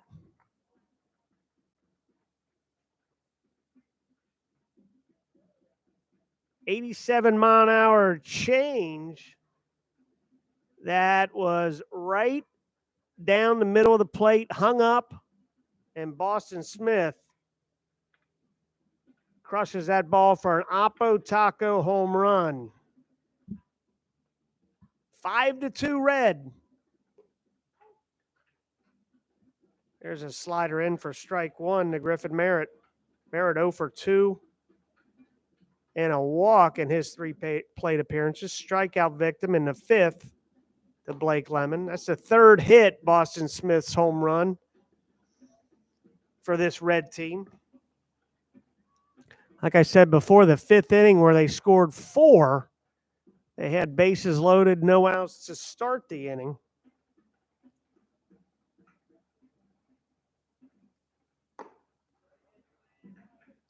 Scored 1 run on a balk. Scored a 2nd run on a sac fly by Cole Harding, and then scored 2 on an E6 by Jake Hansen. 1-2's fouled back. That ball was hit by Paul Comastak. That handcuffed Hansen and went out to right field and scored 2 more runs. So they scored 4. 3 of the runs, a balk, and 2 runs on an E6. 1-2 spinner outside, 2 balls, 2 strikes.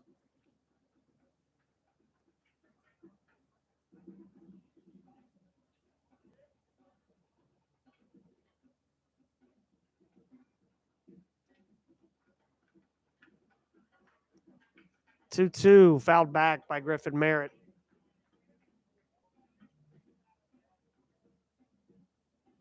BJ Scott, we're working on that schedule release with the marketing department as we speak. I could tell you it's complete. It's a pretty good schedule. First 2 weekends on the road. Weekend 3 is here versus Northwestern. That will be the home opener for the Bearcats. That will be March 4th, 5th, and 6th.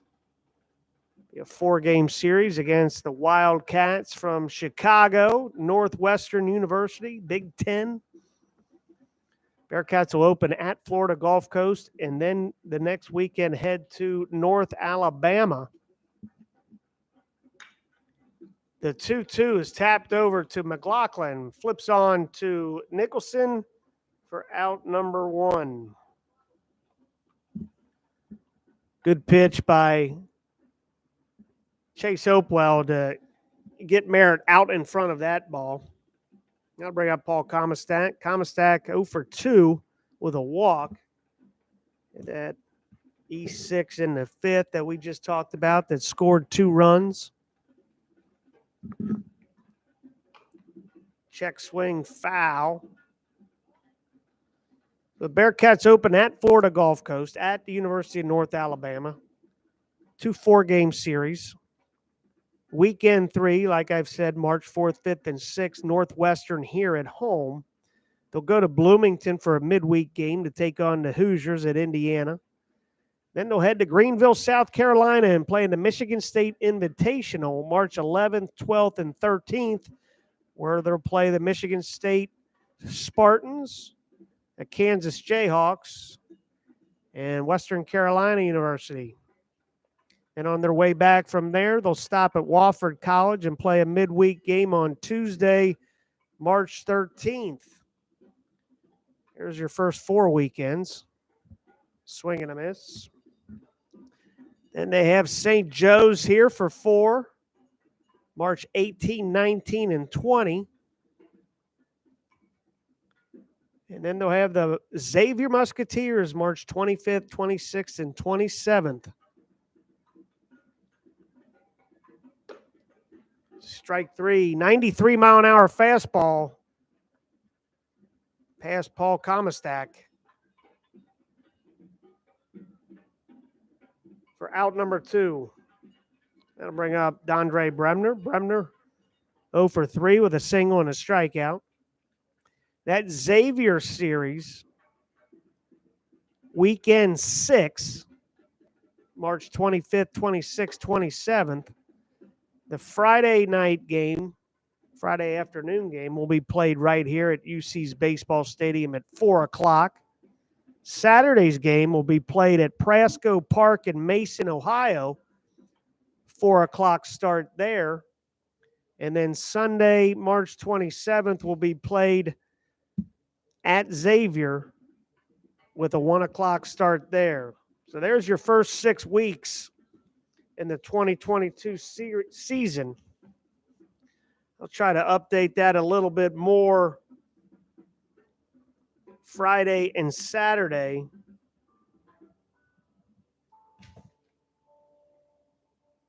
Conference play starts in weekend 7. The Bearcats will host defending conference champs and super regional participant East Carolina Pirates. That is April 1, 2, and 3. And there's strike 3, 93-mile-an-hour fastball that paints the outside half of the plate, and Bremner's down. Big home run by freshman Boston Smith extends the lead for the red team 5-2. We will head to the last half of the 7th inning. We'll be back after this break.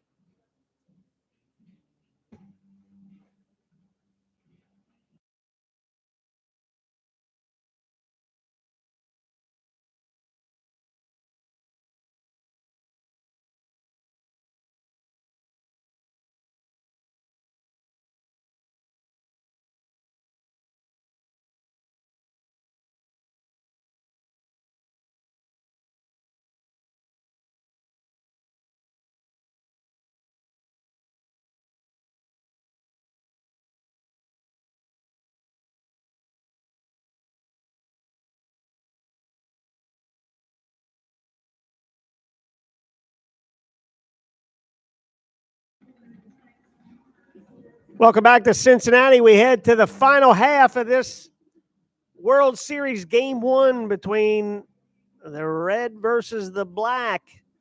And the red has called upon sophomore right-handed pitcher Max Bergman to close out Game 1. Bergman, 6'3", 195-pound righty from Louisville St. Xavier High School, Louisville, Kentucky. Max actually lives across the river, or is from across the river, Georgetown, Indiana. And Max Bergman is a guy that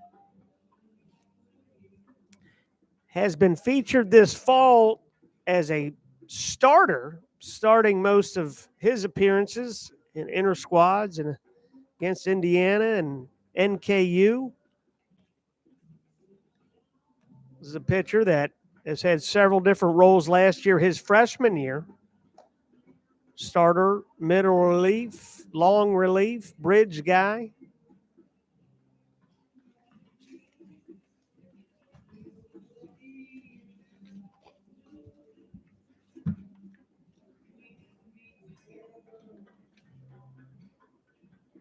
Bergman had 16 appearances last year, had 2 saves in 28 and 2/3 innings.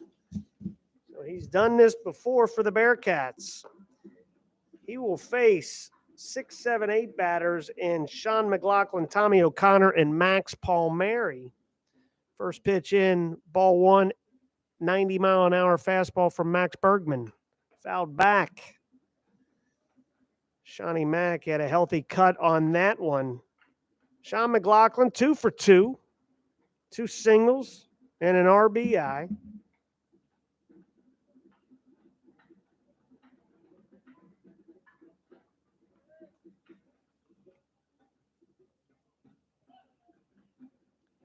That's a big miss on a spinner. 2 balls, 1 strike.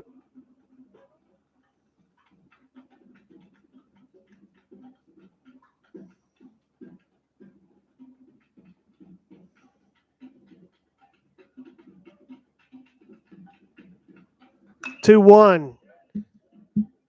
Fly ball right field. Comastak makes the play for out number 1. I'll bring up Tommy O'Connor. O'Connor 0 for 2 with a strikeout. Once again, game 1 today, game 2 on Friday. Tomorrow looks like it's going to be a wet day in Cincinnati, so they moved game 1 that was scheduled for tomorrow to today. Swing and a miss. Good pitch by Bergman. So game 2 will be Friday, 3 o'clock, right here, YouTube channel. Free admission. Come on down. Got a decent little crowd today. There's a check swing. 1 ball, 1 strike. And then game 3 will be played Saturday at 12 p.m. I'll clue you in on Friday. The different rules, variations. That ball's fouled over by the drum corps off to our left. Probably heard that all game. 1 ball, 2 strikes. Bergman sitting around 89, 90. The 1-2. Chopped off the plate. Bergman in. He's got a bare hand and throw.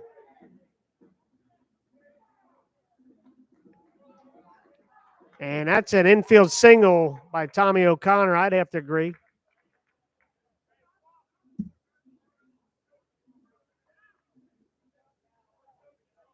.77-mile-an-hour slider, and O'Connor is safe, at least from my vantage point. I'm not obviously down there close.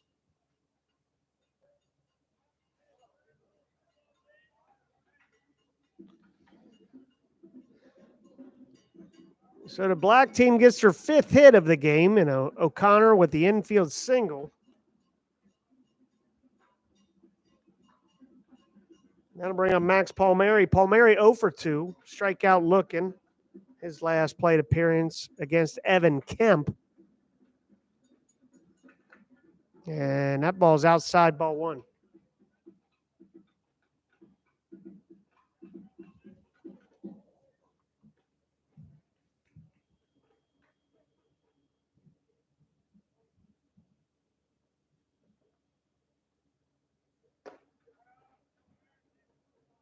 Ball 2.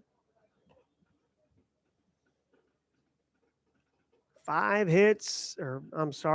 runs, 3 hits for the red team. 2 runs, 5 hits, 1 big error for the black team that scored 2 in the 5th. Ball 3.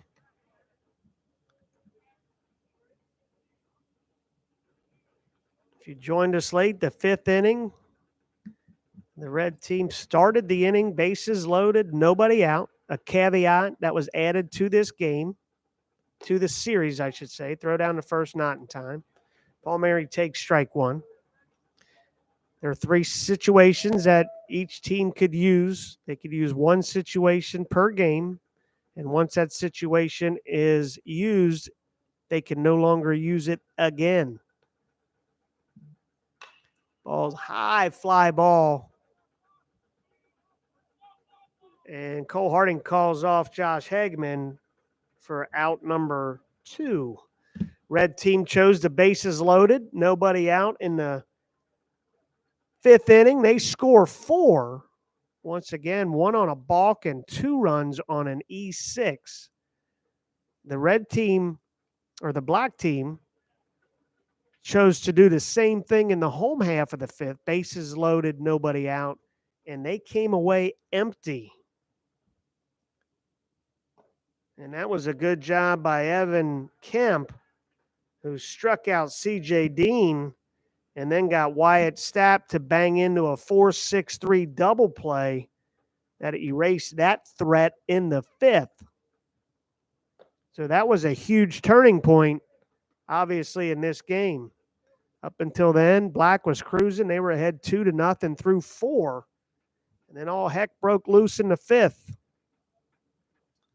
We got 2 outs, runner on first. C.J. Dean at the plate. Dean 0 for 2 today. That ball's lifted, looped down the right field line. That's going to drop. O'Connor will go to third. And Dean with a bloop hit down the right field line. And Black is still alive. First and third, 2 outs. And we're at the top of the order, and Wyatt Stapp.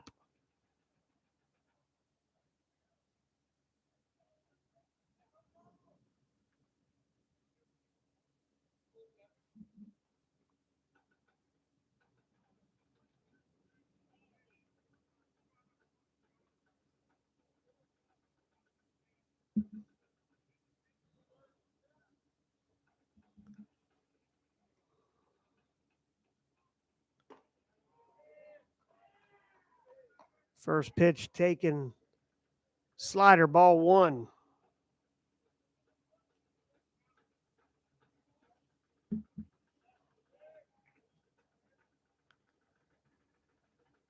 The 1-0 to Stapp, ball 2 outside.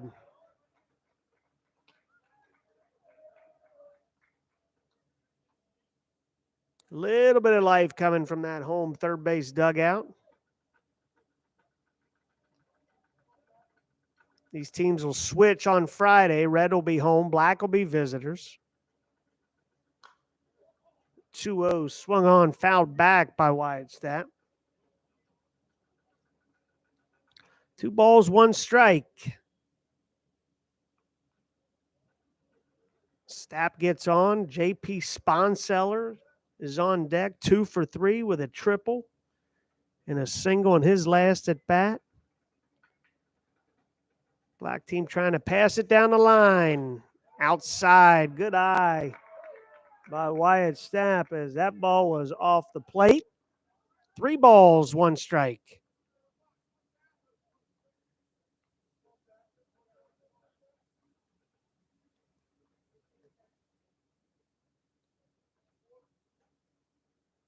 (3-1) Max Bergman to Wyatt Stapp. Swing and a miss. Good pitch. A little change. 3 balls, 2 strikes. C.J. Dean will be off on the pitch. Griffin Merritt, attaboy, get off. 3-2, 2 outs. Ball down. Wyatt Stapp walks, and the bases are loaded as the winning run comes to the plate, and one J.P. Sponseller. J.P. 2 for 3, the triple, run scored.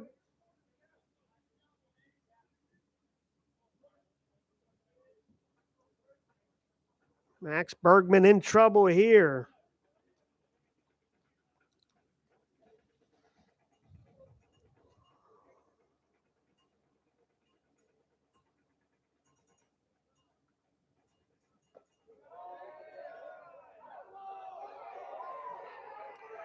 And called strike one by Justin Penix.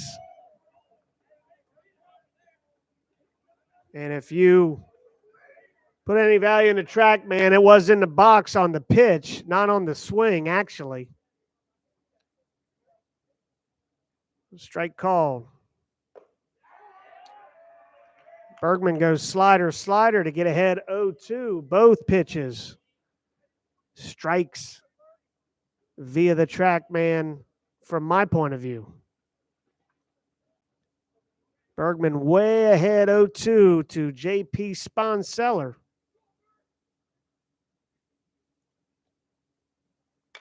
And he goes fastball at 92, tried to sneak it by JP. Sponseller fouls it back.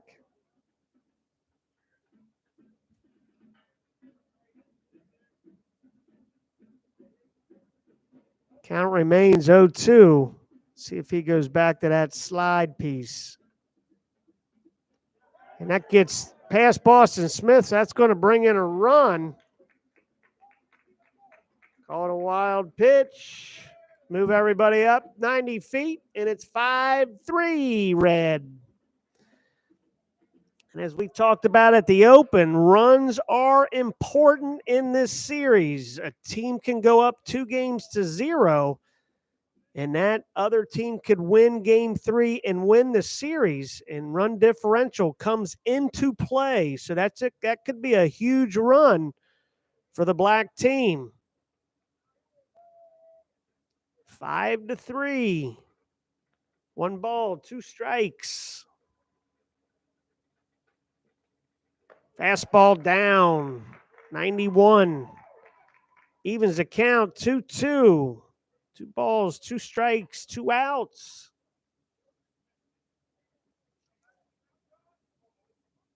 Any run this black team can get will help them.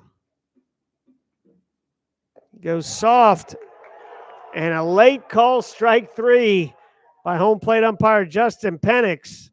And that ends the game on a strikeout looking by JP Sponseller. The red team victorious in game 1 of the Red v Black World Series by a final score of 5-3. I'm Andy Nagel, the Director of Baseball Operations here at UC. I thank you for joining us today. We'll be back on Friday, first pitch, 3 p.m. for game number 2. Good afternoon, everybody.